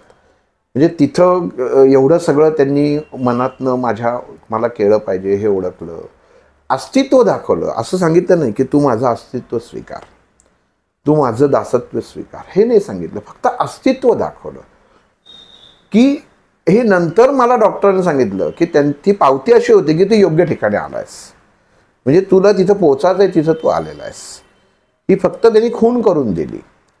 आणि जेव्हा ते म्हणले गालावरती जो हात फिरवला, म्हणजे असा जो त्यांनी हात ठेवला, तर ते म्हणले याचा अर्थ त्यांनी ती ऊर्जा तुझ्या अंगामध्ये त्यांनी ती पास केली. म्हटलं बरं. मग ते एवढं तेव्हा ह्या काही गोष्टींचं जास्त इन डिटेल्स माहीत नव्हत्या. आणि मग परत महाराजांच्या इथं हे चालू झालं. आणि मग डॉक्टरांची भेट झाली. डॉक्टरांची भेट कशी झाली मी आपल्या सगळ्यांना सांगितलंच की मला खाण्यामुळंच मुळव्याधीचा त्रास झाला. आणि मग मी परत त्यांच्याकडे गेलो आणि याच्यात त्यांच्याशी जोडला गेलो. हे डॉक्टरांकडनं अज्ञानातनं शिकत असता असता जे भानुदास महाराज मांजरेकर होते, स्वरूपानंद होते, गगनगिरी महाराज होते. मग मी नंतर परत एकदा गगनगिरी महाराजांच्या इथं गेलो होतो. माझ्या मते मी 2दा का 3दा तिथे गेलो होतो. दुसऱ्यांदा पण परत गेलो, तेव्हा महाराजांना नमस्कार केला. तेव्हा त्यांनी म्हणजे काही ओळख बिळख किंवा असं काही भानगड काही नाही. तेव्हा नमस्कार केला आणि लगेच निघालो. म्हणजे तिथेही बसलो नाही, कारण ते माझे पेशन्स नाहीत बसायचे. पण नमस्कार करून मनामध्ये आला. त्यांची पुस्तकं घेतली. सिद्धयोगी म्हणून एक पुस्तक आहे त्यांचं, 2-3 पुस्तकं वाचण्यासाठी घेतली. आणि मग ते यायचो, म्हणजे आम्ही परत यायचो. याच्यामध्ये मी काय दादा याच्यामध्ये मी काय सांगतो माहिती आहे, मी लहानपणापासून माझं म्हणजे जन्म गगनगडावरती आई प्लॅन करत होती, पण तिचं कॉम्प्लिकेशन्स होते.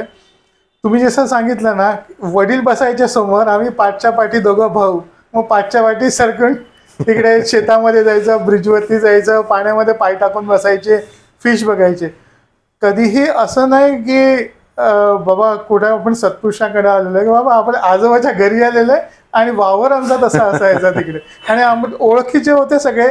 तर मग आम्हाला असे छोटे 2-6-7 वर्षाची पोरं कोणी लक्ष द्यायचे नाही आमच्याकडे. तर म्हणजे असं त्यांच्याकडे जाऊन बाबा गुरुतुल्य व्यक्ती आहे त्यांच्याकडे जाऊन बसावं. तुम्ही जे सांगितलं ना भानुदास महाराज, तसं माझा गगनगिरी महाराज. आणि दुसरं मग ह्यांची जी ओळख आहे की माझं ह्यांचं आयुष्यात येणं का, हे मला डॉक्टरांनी समजावून सांगितलं. की एखादी गोष्ट आपण मातीचा गोळा, पहिल्यांदा एखादं भांडं जेव्हा तयार करायचं असतं, कुंभार जेव्हा एखादं मडकं तयार करतो, एखादं मातीचं माठ तयार करतो, मडकं म्हणतो, तर ते करताना काय तो लगेच त्याच्यात करत नाही. त्याच्यासाठी माती त्याच्या इथनं येणं, ती माती गाळून घेणं, मग ते भाजून घेणं, ह्या सगळ्या प्रक्रिया ज्या असतात, या सगळ्या प्रक्रिया मनुष्याच्या जीवनामध्ये जात असतात. जसं त्या माझा नंतर आज मी जेव्हा विचार करतो तेव्हा माझ्या हे लक्षात येतं की ह्या प्रक्रियेतनं मी गेलोय, पण हे नंतर माझ्या लक्षात आलं की ह्या एकेका प्रक्रियेत काय आहे. किंवा तिथं म्हणजे आजही मी जेव्हा स्वरूपानंदांच्या इथलं त्या शंकराच्या मंदिराच्या पिंडीला जे मी हे मारायचो, म्हणजे मिठी मारायचो, तर तेव्हा मला जे गगनगिरी महाराजांचं हे दिसलं की मी आजही त्याच्या प्रश्नाचं उत्तर मला मिळालं नाही की इथं काय आहे. ते शंकराचाच अवतार त्यांना म्हटलं जायचं, पण कशाचा आपण म्हणतो ना की कशाचा संबंध नसतो, पण तुम्ही तिथं जाऊन तुम्ही पोचताच. तसं मग इथं तेव्हा मग पोचलो गेलो होतो. आणि मग डॉक्टरांकडं जसं आहे ते मी आपल्याला सांगितलं की तसं ते शिक्षण, म्हणजे शिक्षण इन द सेन्स की एक मला गोष्टी मी त्यातनं मिळवत चाललो होतो. आणि त्या मिळवत असताना एकदा मी ह्याला नारायणपूरला गेलो होतो. आणि नारायणपूरला गुरुवारी जायचो आम्ही, बऱ्याच वेळा मित्र आमच्या, आम्ही दर गुरुवारी नारायणपूरला जायचो. परत सगळं जरी अध्यात्म अगदी ते अवडंबर करून कधीच नाही. नारायणपूरला जायचं, मग आम्ही रिक्षाने जायचो 2-3 मित्र. त्याच्या पाठीमागं कारणं 2 असायची. एक तर दत्ताला जायला मिळायचं, घरनं दत्ताच्या नावाखाली परमिशन मिळायची, धाब्यावरती खायला मिळायचं. हा सगळ्यात त्याच्यामध्ये धाब्यावर खायला मिळायचं, वातावरण सुंदर आणि मित्रांचा सहवास, हा सगळ्यात भाग अध्यात्म बाजूला राहायचं. आणि जेव्हा तिथं गेलो तर तिथं दुपारी आरती झाली की एकदा आम्हाला थोडासा उशीर झाला, म्हणजे आरती झाल्यानंतर आम्ही गेलो. परत सांगतो की आरती किंवा ह्या ज्या गोष्टी ज्या लांबवल्या जातात तिथं आजही मी थांबत नाही, कारण मला ते नाही आवडत. की कदाचित माझा तो स्वभाव असेल, पण ते नाही आवडत. मग मी आरती झाल्यानंतर तरी जातो किंवा आधी तरी जातो. म्हणजे असं बऱ्याच वेळा होतं की आता आरती सुरू होणार आहे 10 मिनिटानंतर, की अरे आपण आता 1 तासभर लटकू, त्याच्यापेक्षा पटकन दर्शन करा आणि निघा. आजही असं होतं. तो भाव माझ्या मनामध्ये आजही नाही. नाही तर आपण म्हणतो ना की आरतीला थांबलं पाहिजे किंवा आरती घेतली पाहिजे, पण तो माहीत नाही. हा भाव माझ्या मनामध्ये तेव्हाही नव्हता आणि आजही नाही. जिथं छोटी असेल तिथं मी थांबतो, तो भाग वेगळा झाला, पण बाकी याच्यामध्ये ते नाही. आणि तसं तिथं आरती झाल्यानंतर ते नारायण महाराज बसले होते. आम्ही बाजूला दर्शन घेतलं. मुख्य दत्तात्रयांचं एक मुख्य दत्ताच्या पुढंच एक छोटं मंदिर आहे की ज्याच्यात छोटा दत्त आहे, आणि उजव्या हाताला बाहेरच ते नारायण महाराज बसायचे. आम्ही मित्र, एक माझा राजे नावाचा मित्र आहे तो आणि मी असं त्यांच्याकडे बघत होतो. ते प्रश्नाचं उत्तर देत होते आणि वास्तविक तिथं त्या खोलीमध्ये बसून ते आधी भेटायचे, पण काहीतरी त्या खोलीचं काम चालू होतं का काय म्हणून ते तिथं बाहेरच बसले होते. आणि ते करत असताना माझ्या असं लक्षात आलं की ते माझ्याकडे बघून थोडीशी असं हसल्यासारखं करतायत. ते मी जसं म्हटलं ना की सगळ्यांनाच वाटतं की आपल्याकडे बघून या गोष्टी होत असतात, पण नाही. मग त्यांनी शेवटी मला बोलवलं, तिथं बस म्हटलं, इथं बाजूला बसा म्हटलं. त्याच्यामध्ये काय नाव म्हटलं, बापट, इथनं ह्याच्यातनं पुण्यामध्ये राहतो, नारायणपेठेतनं आलो. बरं म्हटलं. त्यांनी मला तेव्हा डाव्या दंडाला धरलं आणि डाव्या दंडाला धरून दत्तात्रयांचे, म्हणजे जसं एकमुखी दत्त आहे तिथं नेलं आणि आतमध्ये गेले. तर मी बाहेर थांबलो, कारण असं ते रेलिंगला असं रेलिंग आहे, मध्ये ते पादुका आहेत आणि त्या तिथं छोटं दरवाजा आहे आत जाण्यासाठी, म्हणजे जे आतमध्ये उभे असतात त्यांना जाण्यासाठी. तर महाराज आत गेले. मला म्हटले आत या. तर आता आतमध्ये जायचं म्हणजे ते भगवं वस्त्र पाहिजे, म्हणजे सोळं थोडक्यात त्या टाईपमध्ये आपण म्हणू की ते पाहिजे. तर म्हटलं मी आत येऊ? चालेल, या म्हटलं, आत या. आणि आतमध्ये गेलो. आणि आतमध्ये गेल्यानंतर त्या जे दत्तात्रयांचं जी मूर्ती आहे तर उजव्या बाजूने थोडंसं मागं गेल्यासारखं गेलो मी त्यांनी. आणि मला त्यांनी माझा गाल त्या पाठीला चिटकवायला सांगितला. तर मला म्हटले इथे चिटकवा गाल. तर मी तो चिटकवला त्याच्यावर. आणि गंमत म्हणजे अशी की परत त्यांनी सुद्धा, तेव्हा ते महाराज कानटोपी घालायचे, तर त्यांनी कानटोपी काढली आणि ती कानटोपी त्यांनी मला घातली तेव्हा. आणि माझ्या गालावरती, त्याच गालावरती ज्या गालावरती गगनगिरी महाराजांनी हात ठेवला, तो उजवा गाल माझा, उजव्या गालावरती असा हात ठेवला आणि चला म्हणले. मग तो प्रसादाचा नारळ दिला आणि एक फूल दिलं त्याच्यामध्ये.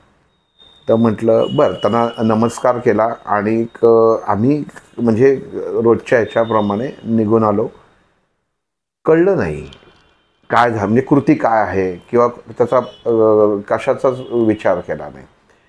आणि मग जेव्हा मी हे डॉक्टरांना सांगितलं की असं असं हे असा इन्सिडेंट्स म्हणजे हे घडलं, ते फक्त हसले आणि मला म्हटले इजा झालं, बीजा झालं, आता तिजा राहिलं आहे त्याच्यात. म्हणजे होईल काही नाही. मग परत आम्ही रोजच्या रुटीनमध्ये किंवा हे असायचं.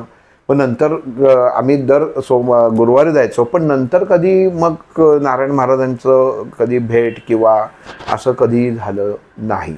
किंवा परत त्यांना भेटायचं वाटलं किंवा तिथं घेतल्यावर जरी मग ते सगळ्यांचं कीर्तन झालं की ते मध्ये बसायचे, सगळे त्यांना नमस्कार करायचे आणि ते सगळ्यांना त्यांना असा हात करून आशीर्वाद द्यायचे.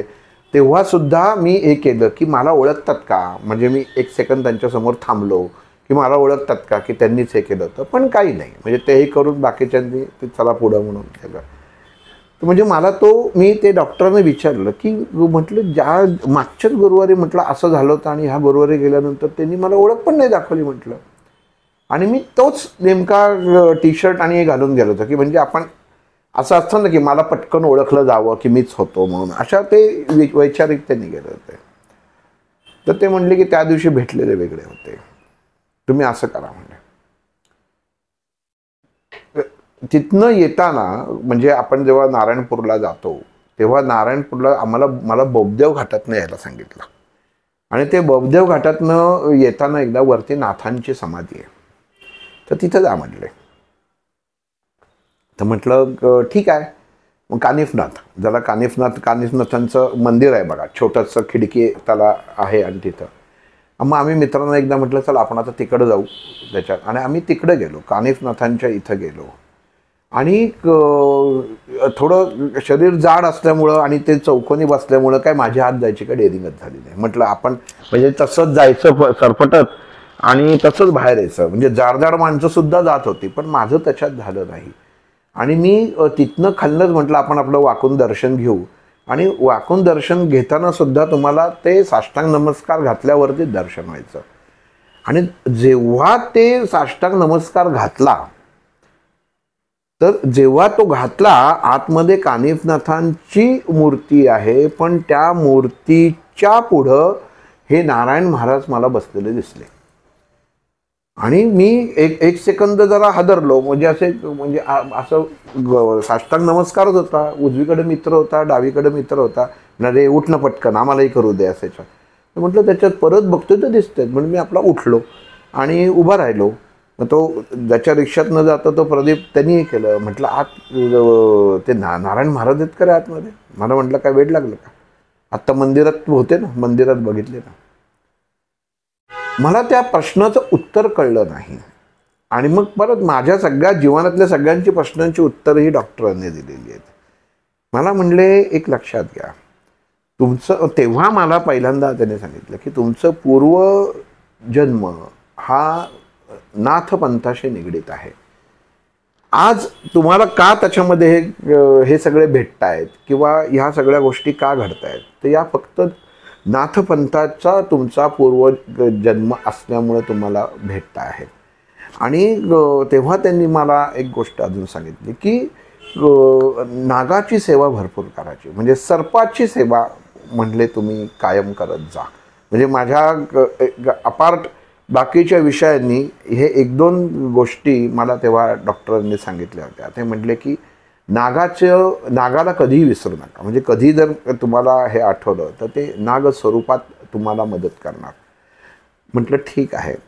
त्यामुळे तुम्ही हे लक्षात, त्यामुळे तुम्हाला ते प्राप्त होत आहे, त्यामुळे तुम्ही त्याच्याशी जोडले जात आहे, हे तेव्हा त्यांनी मला पहिल्यांदा सांगितलं. मग ते उदाहरण ह्याच्यात झालं. पण मनामध्ये हे झालं ना की काय ते असं काही पटत नाही त्याला. आपल्याला काही म्हणजे सांगितलं ठीक आहे आणि गुरुने सांगितलं म्हणजे शब्द तो शेवटचा, पण इच्छा झाली की नाही मला हे मच्छिंद्रनाथांना बघायचंच आहे. ते कानिफनाथ होते, म्हणजे तिथं मंदिर कानिफनाथांचं होतं, पण माझ्या मनामध्ये मच्छिंद्रनाथांबद्दल भाव उत्पन्न झाला की मच्छिंद्रनाथांचं मला हे करायचं. आणि म्हटलं की बघू हे म्हणतायत तरी कधी योग येतो का, म्हणून मी मनापासनं हे केलं की मला त्यांचं मच्छिंद्रनाथांचं दर्शन व्हावं त्याला. आणि एकदा टी व्ही, म्हणजे माझा टी व्हीचाच व्यवसाय असल्यामुळं एकदा 1 का 2 दिवसानंतरच मी शनिवार पेठेमध्ये त्या नेने घाटावरती टी व्हीचं रिपेअर करायला, सान्यांचा मठ आहे तिथं गोंदवलेकर महाराजांचा. तर त्यांचा जो साने आहे, म्हणजे तो मुलगा आहे, तो माझा मित्र आहे. तर म्हणलं ये रे बापट, त्याच्याकडंच काम होतं. तर तिथं गेलो आणि तिथं मला आमच्या घरी एक जण दीक्षित म्हणून यायचे. तर ते मला भेटले की म्हणे अरे तू अशोकचा मुलगा ना. म्हटलं हो काका. नमस्कार केला. म्हटले चल घरी. आणि तिथं त्यांचं बैठकघर होतं. तर म्हटलं नको काका, म्हटलं मी जातो आत्ता, मला जरा उशीर. अरे चल म्हणले, 2 मिनटं चल. आणि त्यांनी मला त्यांच्या घरात नेलं. आणि घरात गेल्यानंतर जवळजवळ एवढा, म्हणजे किती 3 का 5-5.5 फुटी मच्छिंद्रनाथांचा फोटो मोठाच्या मोठा, आणि समोर त्यांचा जो हातामध्ये जे पात्र असतं तो आणि ते चिमटा तसं समोर ठेवलेलं. आणि म्हणले अरे हजरप्रसाद घेऊन जा. आणि खडीसागर त्यांनी मला हातात दिली. आणि ते मी बघितलं. आणि मला तेव्हाही म्हटलं की मी 2 दिवसापूर्वी मनामध्ये प्रार्थना, म्हणजे एक विचार आला होता की मच्छिंद्रनाथांचं मला दर्शन व्हावं, आणि हे मला दर्शन इथं झालं. त्याला परत माझ्या प्रश्नांची उत्तरं मिळत नव्हती असं नाही, पण ती देणारी व्यक्ती होती म्हणजे फक्त डॉक्टर. परत त्यांना जाऊन सांगितलं की हे माझं, मी असं 2 दिवसापूर्वी हे बोललो होतो, आणि त्याच्यामध्ये म्हटले मला हे दीक्षित भेटले आणि मला मच्छिंद्रनाथांचं दर्शन झालं. मग तेव्हा त्यांनी मला सांगितलं की आपण एखाद्या गोष्टीच्या पाठीमागं पडू नये. आपण एखाद्या गोष्टीच्या जेव्हा पाठीमागं पडतो तेव्हा त्या गोष्टी आपल्या पाठीला यायला लागतात, पण आपली काही वेळा ती ताकद नसते. एखादं तत्व आपल्याला जर समोर उभं राहिलं तर ती आपण, म्हणजे आपल्याला ती त्याची ताकद किंवा त्याची एनर्जी जी असते, ऊर्जा असते, तर ती सहन करायची आपल्या शारीरिक ताकद हवी. तर म्हटले तू असं कर, ती आधी तू तयार कर. तर म्हटलं बरं मग मी काय करू म्हटलं. तर म्हटलं सज्जनगडला जा. म्हटलं ठीक आहे. म्हटलं मग सज्जनगडला जाऊन काय करू, म्हणजे सज्जनगडला जायचं आणि रामदास स्वामींच्या याचं दर्शन घ्यायचं इथपर्यंत माहिती आहे. ते म्हटले पाठीमागं जा, गडाच्या पाठीमागं जा, मारुती आहे तिथं जा, तुला तुझ्या प्रश्नाची उत्तरं मिळतील. मग ठीक आहे. मग माझा प्रवास सज्जनगडाच्या इकडं. मग सज्जनगडाला म्हणजे महाराजांच्या इथं दर्शन घेतलं. आणि पाठीमागं ते तेव्हा पूर्ण मागं मोकळंच होतं, आणि एका कोपऱ्यात तो कड्याच्या इथं तो मारुती होता. तिथं जाऊन बसलो. आणि मग ते माकड ह्याच्यामध्ये होते. आणि त्या मूर्तीकडं मग आपण जसं मारुतीचं दर्शन घ्यायला जातो, पटकन मारुतीचं दर्शन घेतलं, नमस्कार केला, बाहेर बसलो. आपण काही, मला 10 मिनटं झाली, 15 मिनटं झाली, मला काही असं काही कळे ना की काय मला म्हणजे कशाचं उत्तर मिळणार आहे काय ते. आणि मी एकदा परत बघितलं आणि असं लक्षात आलं की ही मारुतीची जी म्हणजे जो शेपटी आहे, तुम्ही जर बघितलं की समर्थ स्थापित जे मारुती आहेत, तर ह्यांची शेपटी पूर्ण फिरून मागणं फिरून पुढं अशी मागं आलेली आहे. हा सगळ्यात मोठं वैशिष्ट्य जे समर्थ स्थापित मारुती आहेत त्यांचं आहे. आणि मी त्या शेपटीकडे बघितलं आणि एक आपण म्हणतो ना की तो एक भास झाला, एक क्षण की तू माझं वर्णन कर. हा एक भास झाला. म्हणजे इथं मी थोडंसं एक सांगायचा दृष्टिकोन, आपण म्हणतो ना की मला अमुक ह्यांनी दर्शन दिलं, अमुक त्यांनी दर्शन दिलं, मला त्याचा तो आवाज आला, मग तो आवाज कसा होता हे सांगता येणार नाही, पण आलं की माझं वर्णन कर, इथपर्यंतच आलं. आणि तरी मी त्याच्याकडं कानडोळा केला की हा आपला भासच आहे. आणि मग नंतर घरी आलो. दुसऱ्या दिवशी परत जेव्हा डॉक्टरांकडे गेलो आणि तेव्हा सांगितलं, मी जाऊन आलो, जास्त काही झालं नाही. 2 माकडं आली होती, मग त्यांना ते तिथंच खायला ते पेरू होते ते करून टाकले आणि तिथं म्हटलं ती मारुतीची शेपूट बघितली ती अशी होती. फक्त मला एवढंच म्हटलं आलं त्याला. तर म्हणलं एवढंच झालं आणि मग वर्णन करायला कोणी सांगितलं? म्हटलं खरंच की हो, म्हटलं ते सांगायचं राहिलं. म्हणजे वर्णन करायला सांगायला त्यांनी तुम्हाला सांगितलं की असं तुला सांगितलेलं आहे? हे गुरूंनी सांगितलं. मी त्यांना सांगायचो काय झालं काय नाही, पण मी म्हटलं हा माझा भास आहे, मग मी भास कशाला सांगायचा? आपण भास झालेला मला असा तो आवाज आला, पण मी कसं सांगायचं की तो मला आवाज आला? कदाचित तो भासच होता, पण तो आलेला आवाज होता. म्हणजे हे सगळे कनेक्टेड आहे, हे सगळं कनेक्टेड आहे. आणि तेव्हा त्यांनी मला सांगितलं तुला लिहायला सांगितलं ना माझ्यावरती, आजपासून भीमरूपीचं निरूपण लिहायला सुरुवात कर. मग तेव्हा माझं भीमरूपी पुस्तकाचं निरूपणाला सुरुवात झाली. मला म्हणले परत तो जो मारुती आहे त्या मारुतीचं डोळ्यासमोर वर्णन कर, चाफळला जा. बघा बरं का, म्हणजे फिरवणं काय असतं, तुम्ही एखाद्या तत्वाच्या जेव्हा जवळ जाता तर तेव्हा मागच सांगितलं तसं का हा त्याच्यामध्ये प्रश्न नव्हता.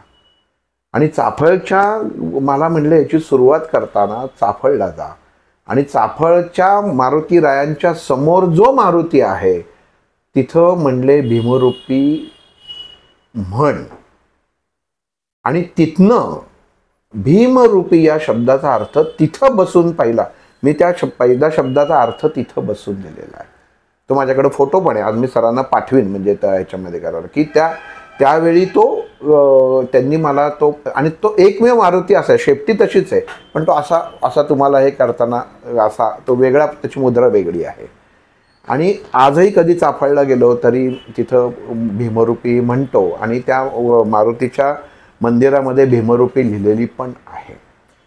आणि तिथं बसून मग ते वर्णन म्हणजे मारुती काय आहे ह्याचा मी ते शब्दांक त्याचं भीमरूपी महारुद्रा वगैरे जे आहे हे त्याचं मला समजायला लागलं की आपण ह्याचं वर्णन कसं करावं. तोपर्यंत मला कुठल्याही प्रकारे शाब्दिक फोड, डॉक्टरांकडनं सगळ्या गोष्टी माहिती हळूहळू होत होत्या, पण शाब्दिक फोड कशी करायची आणि त्याचा अर्थ कसा त्या तत्वाशी जुळवून त्याचा ते तत्व समोर उभं करायचं हे त्यांनी मला तेव्हा सांगितलं. की रामदास स्वामींनी ते लिहिताना भीमाचं मागं एका ह्याच्यात सांगितलेलं की भीमाचं का केलं तर आपण अणुपासूनही ब्रह्मांड एवढा होत असे असा तो मारुती आहे. मग नक्की मी काय साईज घ्यायचा त्या मारुतीचा, तेव्हा लोकांना कळावं म्हणून त्यांनी ते 5 पांडवांमधलं भीम हा बलवान होता, तशी मारुतीची धष्टपुष्ट असा मारुती होता, म्हणून रामदास स्वामींनी भीमरूपी, रूप कोणाचं तर भीमाच, म्हणजे भीमाच्या रूपात असलेला तो मारुती. म्हणून आधी समोर कृती आली म्हणजे आकृती आली पाहिजे तर पुढचं वर्णन तू करू शकशील, नाही तर करू शकणार नाही. कारण जेव्हा मी पहिलं म्हणजे मूर्तीकडं पाहिलं त्या, म्हणजे मला ते पुस्तक लिहिताना मी जो अनुभव घेतला तो इतका म्हणजे अग्नितत्वाचा अनुभव होता. मी अग्नितत्वाचा एवढा असं म्हटलं की एवढे माझे कानशिलं वगैरे हात माझे संबंध इतके गरम व्हायचे की मला कळायचं नाही की ह्या गोष्टी का होत आहेत. इतका अनुभव तो घेतलेला होता मी तेव्हा की कोणाला हात लावलं की काय रे ताप आलाय का तुला, म्हटलं नाही. तो एवढं त्याच्यात येतं. कारण महारुद्रा म्हटल्यानंतर ना की एकतर तुम्हाला जसं गुरुनी सांगितलेलं असतं की नुसतं थातुरमथुरपणा नाही पाहिजे, मुळाशी जा. मग मी जेव्हा त्यांना भीमरूपी महारुद्र सांगितलं तेव्हा मला आमच्या डॉक्टरांनी म्हटले की मला हे जरा तुला रूप नीट बघता येत नाही असं मला वाटतंय. तर म्हटलं मग मी काय करू त्याच्यावर. ते म्हटले मूलाधार चक्रावर काम कर. बघा विषय कुठनं कुठं चालू झाला होता आणि मग त्यांनी मला मूलाधार चक्रावर काम करायला सांगितलं. ते म्हणजे आधीच आपण तुझं मूलाधार चक्र आहे ना ह्याच्याशी तू एकरूप हो. बरं म्हटलं ठीक आहे. मग मूलाधार म्हणजे काय, म्हणजे मारुतीचं वर्णन कर हे मारुतीने सांगितलं जे मी डॉक्टरांना सांगायचं विसरलो ते डॉक्टरांनी आठवण करून दिली, हा निरोप तुला होता ना, म्हणजे त्याचं काम तुला आता करायचं आहे ना. मग भीमाचं स्वरूप रामदास स्वामींना मध्ये घालून त्यांनी त्याच्यात उभं केलं. आणि महारुद्रा हे जेव्हा सांगताना जेव्हा केलं, कारण महारुद्राचा सरळ संबंध, महारुद्र म्हणजे काय की 11वा रुद्र हा मारुती आहे, तर हा आपल्या मूलाधारा चक्राशी निगडीत आहे.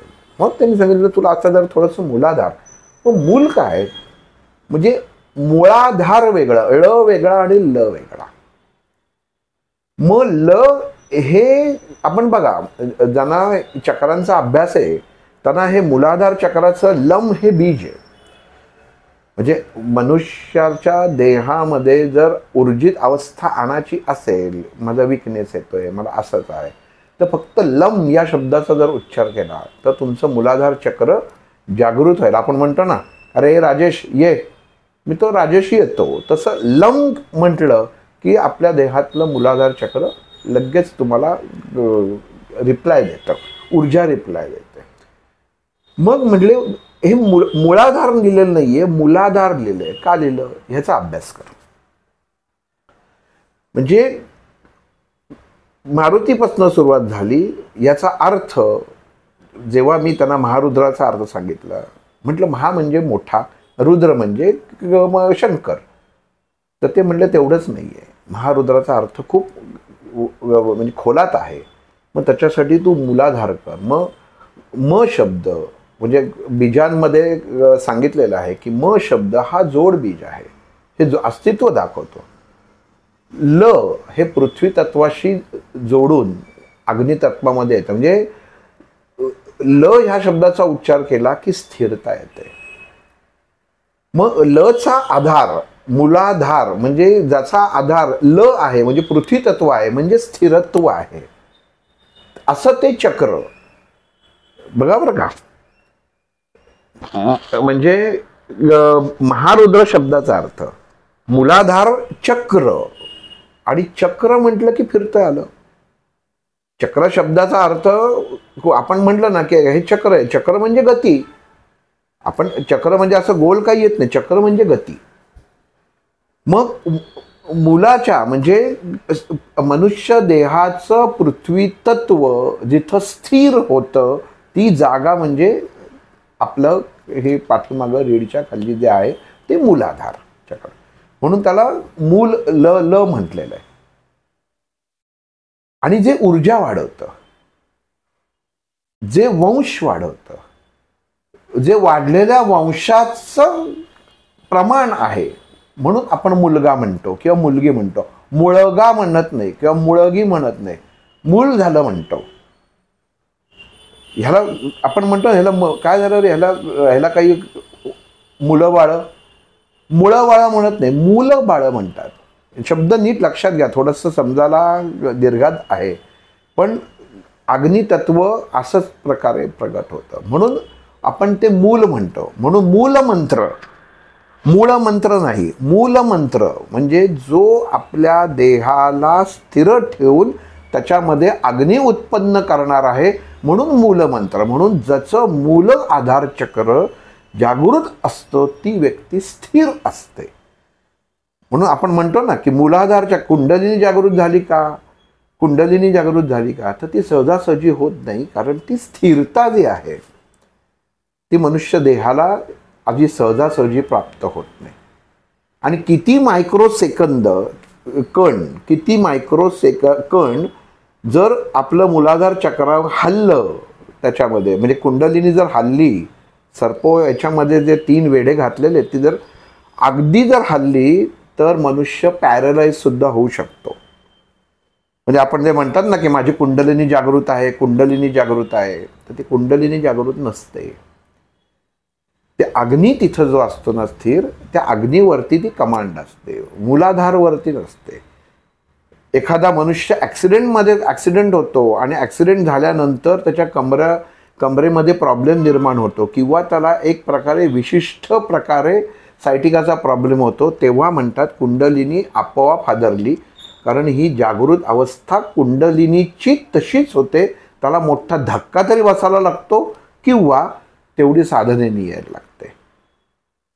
मग ही गोष्ट मग मला तेव्हा त्यांनी चक्रांचा अभ्यास करायला लावला. म्हणजे मला भीमरूपीचा अभ्यास करता करता दुसरा शब्द जो होता महारुद्रा, ह्याच्यासाठी चक्र शोधायला लागली. कारण मी त्याच्याशिवाय महारुद्र या शब्दाची व्याख्या करूच शकलो नसतो. आणि वज्र हनुमान म्हणजे ते आपण हा नंतर वेगळा भाग झाला. पण मग म्हटले आता तुला ह्याच्यातनं हे जर सगळं हे कळायचं असेल, आता तू मारुती रायांचं हे केलेलं आहे, तर म्हणजे असं कर, तू त्यालाच विचारत जा. म्हणजे मला जर अडलं तर मी त्या मारुती रायांनाच विचारत जा, असं डॉक्टरांनी सांगितलं. तू त्यांना मारुतीलाच विचार की बाबा ह्याचा अर्थ काय. म्हटलं मी कसं विचारणार, सोपी गोष्ट आहे का. म्हणजे विचार कर. आणि आज खरं वाटो न वाटो, मी कधी आजपर्यंत कधी खरं खोटं करायला गेलेलो नाही. आणि प्रत्येकाला मी पहिल्यांदाच सांगितलं, आपण काय आहे प्रत्येक माणसाला माहिती असतं. माझा हा तेवढा अभ्यासही नाही, कधी वाचलेलं नाही, काही नाही. पण आज ह्या तत्वाने 3 वेळा मी तो अनुभव घेतला, 3 वेळा मी तो आवाज ऐकला. आणि चौथ्यांदा म्हटलं मला प्रमाण द्या. मला तसं नको, मला प्रमाण हवं. म्हटलं माझ्या इथं तुम्ही पाहिजे. आणि मग आम्ही शेगावला जेव्हा जात होतो, त्या शेगावला जात असताना आधी समृद्धी हायवे नव्हता. आम्ही त्या जालना रोडने जायचो. त्या जालन्याच्या बाजूला एक जण तो म्हणजे पाटे करणारा गृहस्थ बसलेला होता. आणि तिथं आम्ही चहा पिऊन ते पाटे बघत होतो की काय करतोय काय. ते लागूनच टपरी होती. आणि तेव्हा डॉक्टरांनी त्याच्यात सांगितलं, ह्याच्याकडनं मारुती कर, बाकीची तुझी पुढची गणितं सगळी तिथंच सुटणार आहेत, इथं ह्याच्याकडनं मारुती कर. तो मनुष्य त्या झोपडीमध्ये, सगळ्यांनाच माहिती आहे, रस्त्याच्या बाजूला त्या झोपडीत त्या ह्याच्यात असतो, त्याच्याकडे गेलो. म्हटलं मला मारुती करून पाहिजे, तर तुम्ही उद्यापर्यंत द्या. नाही म्हटला, कसं होईल शक्य. मारुती करणं काय सोपी गोष्ट नाही, दगडातला मारुती तो सुद्धा करणं. म्हटलं पुढच्या याच्या महिन्यात तुम्ही जर आलात तर तेव्हा मी तुम्हाला देऊ शकतो त्याच्यामध्ये. म्हटलं नाही, मला उद्याच पाहिजे. आणि डॉक्टरांनी सांगितलं त्याच्याकडनं मारुती करून घ्या, हा उद्या देणार. तो नाहीच म्हटला. तो म्हटलं हे पागल आहे. तो राजस्थानी कारागिरी होता. हिंदीत म्हटलं हे पागल आहे, नाही होगा. म्हटलं मैं मेरा नंबर छोड़ के जाता हूं. मनामध्ये मारुती रायांना विनंती, गजानन महाराजांना विनंती, डॉक्टरांना विनंती. सांगितलंय म्हटल्यानंतर होणार. गुरु शब्द हा प्रमाण होता. माझ्या आजही प्रमाण आहे. आलेली आज्ञा पाळायची आणि त्याच याच्यावरती चालायचं, हे प्रमाणच आहे. आणि रात्री त्या माणसाचा फोन आला की साहब कल सुबह आ जाओ, आपका मैं तयार रख रहा हूं. आणि आम्ही दुसऱ्या दिवशी 8ला जेव्हा गेलो तेव्हा मारुती राया तयार होते, छन्नी हातोडीने केलेले मारुती राया. आत्ता माझ्या बाजूला आहेत. माझ्या ऑफिसमध्ये मी ठेवलेलं आहे मारुती रायांना. आणि बोलण्यासाठी ठेवलं आहे. बरेच जण मला विचारतात इथं का ठेवलं मारुतीचं हे. तुम्ही म्हणतात ते देवत्व नाही आहे, तो मारुती माझा आहे. मी त्याला देव म्हणून बघत नाही, तो माझा आहे.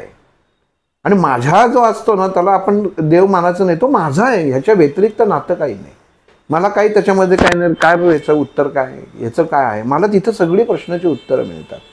हे माझ्या गुरुने सांगितलं, ह्याची उत्तर तुला तोच देईल. आणि मग जो माझा आहे तो बसून तो स्वतःचं वर्णन करत गेला आणि ते वर्णन त्याच्यामध्ये लिहित गेलं आणि ते पुस्तक तयार झालं. त्याचं मुखपृष्ठ सुद्धा त्याचंच आहे. हे तूच आहे. मग आता हे सगळं झालं, पण काही गोष्टींची प्रमाण लागतात. मग हे प्रमाण मला पहिल्यांदा मिळालं तर शंकराचार्य विधुशेखर यांच्याकडनं. म्हणजे विधुशेखर हे ह्या पुस्तकाचं प्रकाशन विधुशेखर यांनी केलेलं होतं. आणि थोडीशी पद्धत अशी असते, जेव्हा आपण शंकराचार्यांना एखाद्या कार्यक्रमाला बोलवतो तर ते आपण कुठल्या पुस्तकाचं प्रकाशन वगैरे करतो ना, तर ते त्यांना अगोदर द्यायला लागतं. ते पाहतात की म्हणजे ह्याच्यात लिहिलेलं बरोबर आहे ना, नीट आहे ना. कारण काय असतं की समाजापुढे येणार असतं आणि ते अधिकारी व्यक्ती असतात. म्हणजे त्यांनी ज्या गोष्टीला प्रमाण दिलं ती गोष्ट मान्यता प्राप्त असते, कारण परमेश्वरानंतर त्यांचं स्थान आहे म्हणून त्याच्यात त्यांना ते दिलं की म्हटलं हे पुस्तक तुम्ही वाचा आणि मला सांगा त्याच्यामध्ये. आणि त्यांना म्हटलं मी उद्या सकाळी येतो परत आणि मग तुम्ही मला सांगा. आणि मग पुण्यात आले होते ते. मग दुसऱ्या दिवशी मी जेव्हा सकाळी त्यांच्याकडे गेलो तर म्हटलं नमस्कार केला. हो म्हटलं मी पाहिलं पुस्तक पाहिलं म्हणले, त्याच्यामध्ये खूप छान लिहिलेलं आहे किंवा ह्याच्यात आहे, पण मला म्हणले एक शब्दाचा ह्याच्यातला अर्थ कळला नाही काय ते. तर त्या पुस्तकामध्ये एक उदाहरण आहे एका औषधाचं.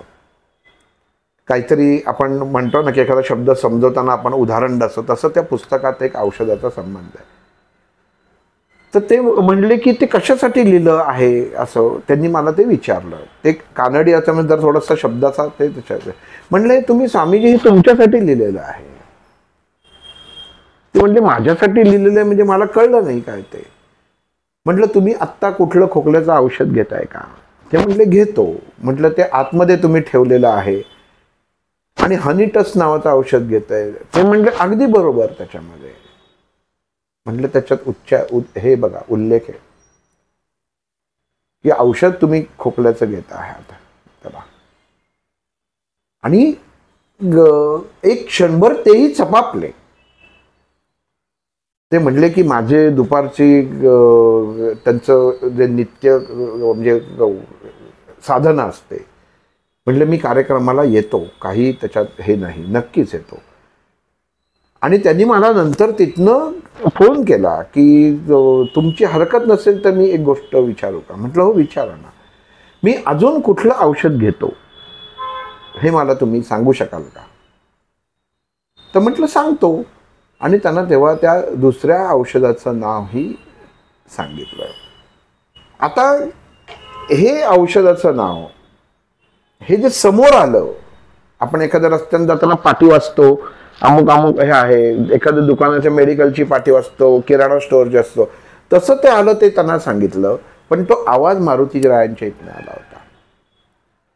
ह्याला तुम्ही म्हणाल की ह्याला प्रमाण काय किंवा आहे, तर ह्याला मी प्रमाण देऊही शकत नाही किंवा काही याच्याबद्दल सांगू शकत नाही.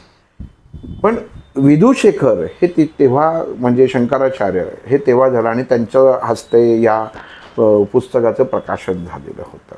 आणि नंतर त्याच्यामध्ये त्यांच्यामध्ये संबंध खूप छान होते आणि काही नंतर वेगळ्या प्रकारे त्यांनी मला त्याचा अर्थ सांगितला. तो अर्थ होता महारुद्राचा. आणि म्हणाले मला असं का वाटतं आहे की तुम्ही त्या महाराष्ट्रातले रामदास स्वामींच्या इथं तुम्ही बापट गेलेले मला दिसलात आणि मला तिथं तुम्ही बसलात असं मला ते दिसतं आहे. त्याच्यात म्हटलं अगदी महाराज बरोबर आहे तुम्ही म्हणताय ते. तिथं गेलो होतो आणि तिथं असं घटना घडली. म्हटले बरोबर म्हणले ते. हे अशीच घटना मला दाखवली आणि मला तुमच्या याच्याकडनं मला ह्या गोष्टी कळल्या की ह्या गोष्टींचा मी खूपदा विचार केला की हे सगळं काय आहे किंवा हे कसं घडतंय. मग डॉक्टरांच्याकडं मी गेलो. म्हटलं ह्या सगळ्या गोष्टी काय आहेत, म्हणजे काय घडतंय काय जीवनामध्ये. कारण काय असतं की आपल्या बाजूला घडणाऱ्या गोष्टी सुद्धा आपल्याला कळलं पाहिजेत ना काय ते. मग ती एनर्जी किंवा ऊर्जा तयार होताना ह्या अशा प्रकारे ऊर्जा तयार व्हायला लागतात. मग इथं झालं. मग हे म्हटलं आता हे पुस्तक हे झालेलं आहे. मग इथं जाऊन आम्ही चाफळला जाऊन त्याची कॉपी ठेवली. गजानन महाराजांच्या मंदिरामध्ये पहिल्यांदा कॉपी ठेवली. आणि गंमत त्याची अशी झाली की महाराजांच्या मंदिरात पोचलो आणि महाराजांच्या मंदिरात पोचल्यानंतर ते म्हणले की नाही इथं तुम्ही काही ठेवू नका. महाराजांचं खाली जिथं हे आहे म्हणजे मूर्ती आहे, आपण जिथं गाभाऱ्यात दर्शनाला जातो, ते म्हणले तिथं ठेवायला काही अधिकार नाही. मग तिथं ठेवायचा नाही. त्यांची अशी पद्धत आहे की वरती जाऊन ते जमा करायचं, म्हणजे ही त्यांची पद्धत आहे. आणि माझ्या मनामध्ये इतकं वाईट वाटलं त्या क्षणी. म्हटलं ठीक आहे जमा करतो, कारण शेवटी तिथली जी प्रथा किंवा जी पद्धत आहे त्याप्रमाणे आपल्याला चाललं पाहिजे. शेवटी महाराजांच्या चरणी त्याच्यात जात आहे. आणि मग तिथं आम्ही जाऊन वरती जेव्हा मी हे करायला गेलो, म्हटलं खूप माझी इच्छा होती की हे महाराजांच्या इथं खाली ठेवावं. आणि मग तेव्हा ते पाटील जे आत्ता मध्ये गेले ते काही कारणास्तव तिथं आले होते. मला म्हटले चला आणि खाली जाऊन त्यांनी ते तिथं समाधीच्या इथं ते ठेवलं. म्हटलं मी हे पुस्तक घेऊन जातो घरी, चालेल का? म्हटलं चालेल. पण हे महाराजांसाठी ठेवलेलं आहे का तुम्ही? म्हटलं हो. म्हटलं माझ्याकडे अजून एक कॉपी आहे. आणि मग ती त्यांनी दुसरी कॉपी माझ्याकडनं घेऊन गेले. हे तिथं एक सांगायचं उद्दिष्ट असं की ते त्या संस्थांमधलं पाणीही घ्यायचं नाहीत, म्हणजे सेवा महाराजांचीच करायची, पण तेच घ्यायचं नाही. पण त्यांना दुसरं पुस्तक दिलं, ते घेऊन दिलं. मला आनंद इतका झाला. महाराजांना म्हटलं की ह्याच्यासारखं अजून सुख ते काय. त्या दिवशी प्रसाद छान मिळाला, सगळ्या गोष्टी उत्तम प्रकारे मिळाल्या. आणि हा मारुतीरायांचा अनुभव हा इतक्या वेळा घेतला. नंतर मला योगिनीताई ताडे ह्यांच्याकडे गेलो. त्यांचं बोलवणं हे झाल्यानंतर आलं.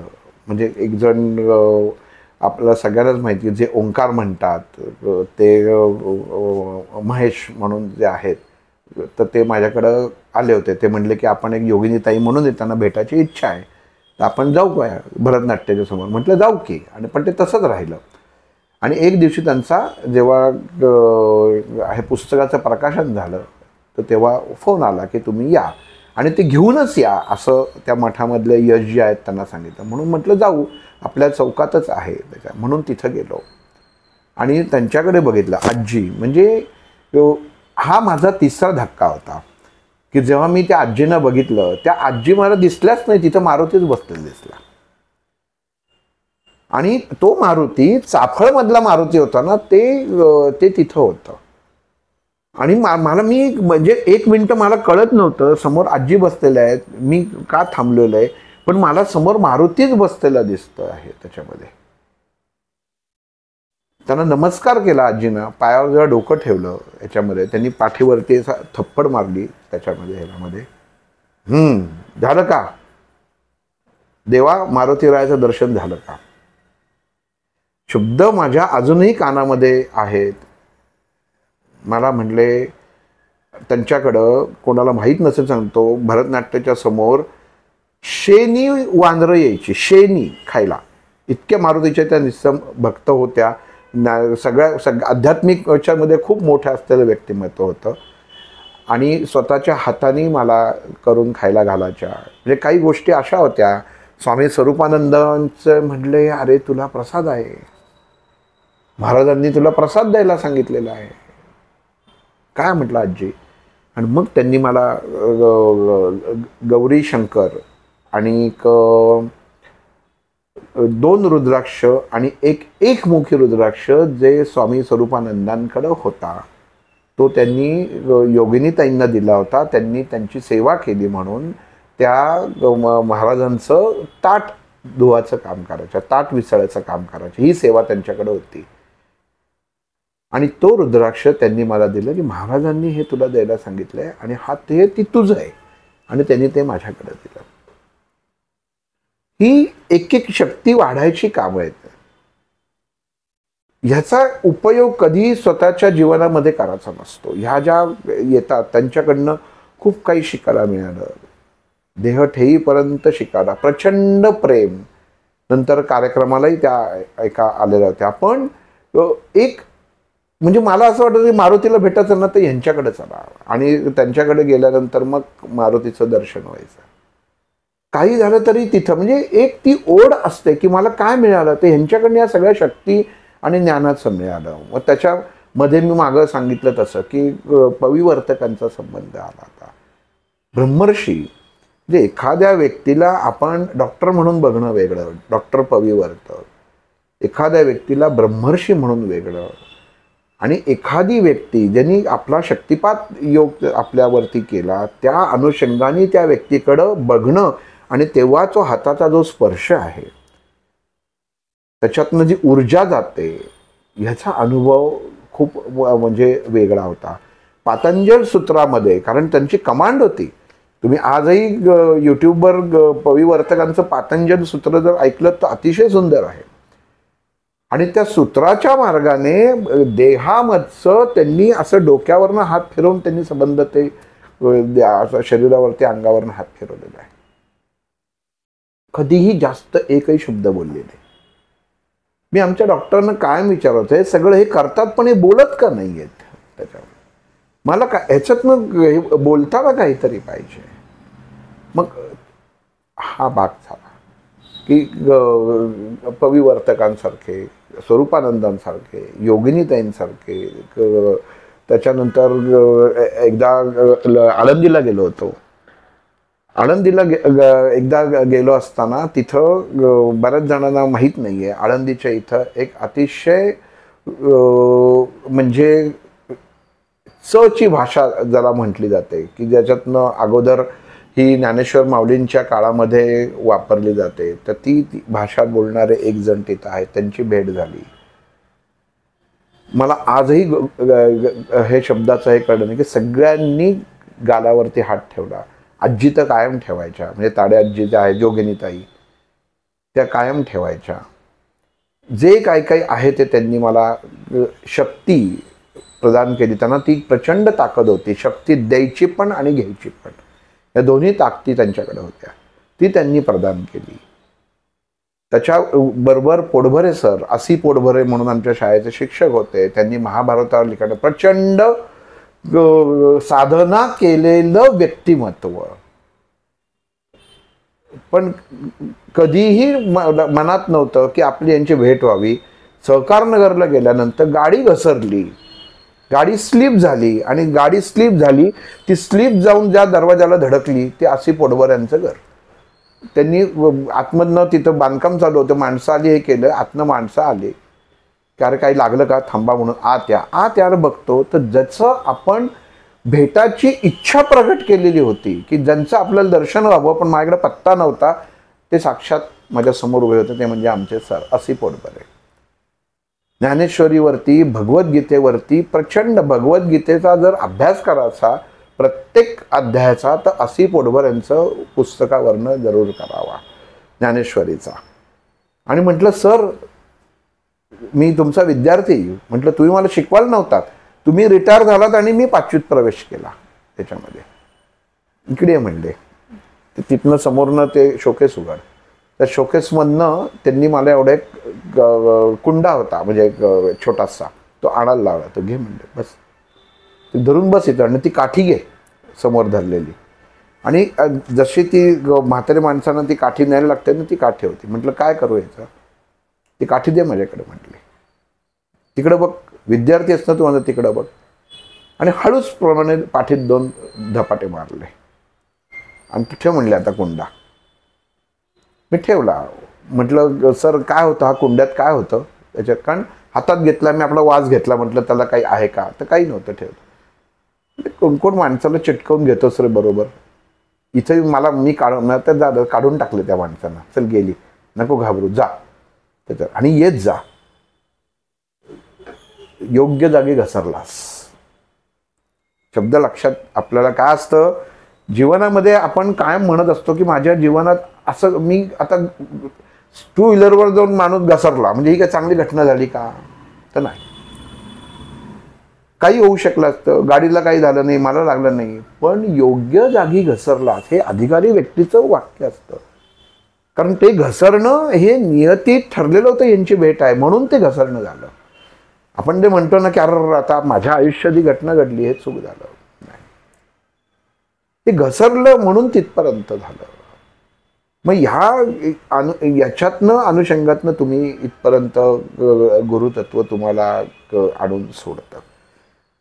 मग पुढं स्वामींच्या दर्शनाला जेव्हा अक्कलकोटला जाणं झालं तेव्हाही असंच झालं की म्हटलं स्वामी तुम्ही मला तुमचं काहीतरी हे द्या, मला काहीतरी. सगळेजण म्हणतात की तुम्ही अस्तित्व दाखवता, तर तुमचं मला काहीतरी अस्तित्व दाखवा, मला काहीतरी.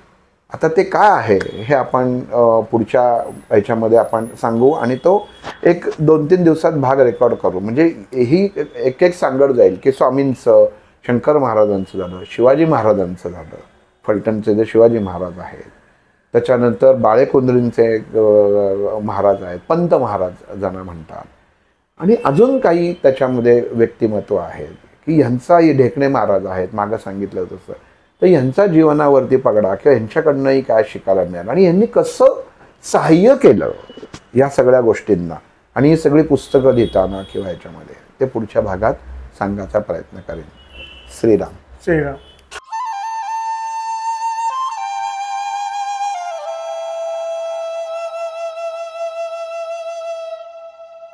अध्यात्मावर अशीच माहिती मिळवण्यासाठी देव माझा चॅनलला सबस्क्राईब करा.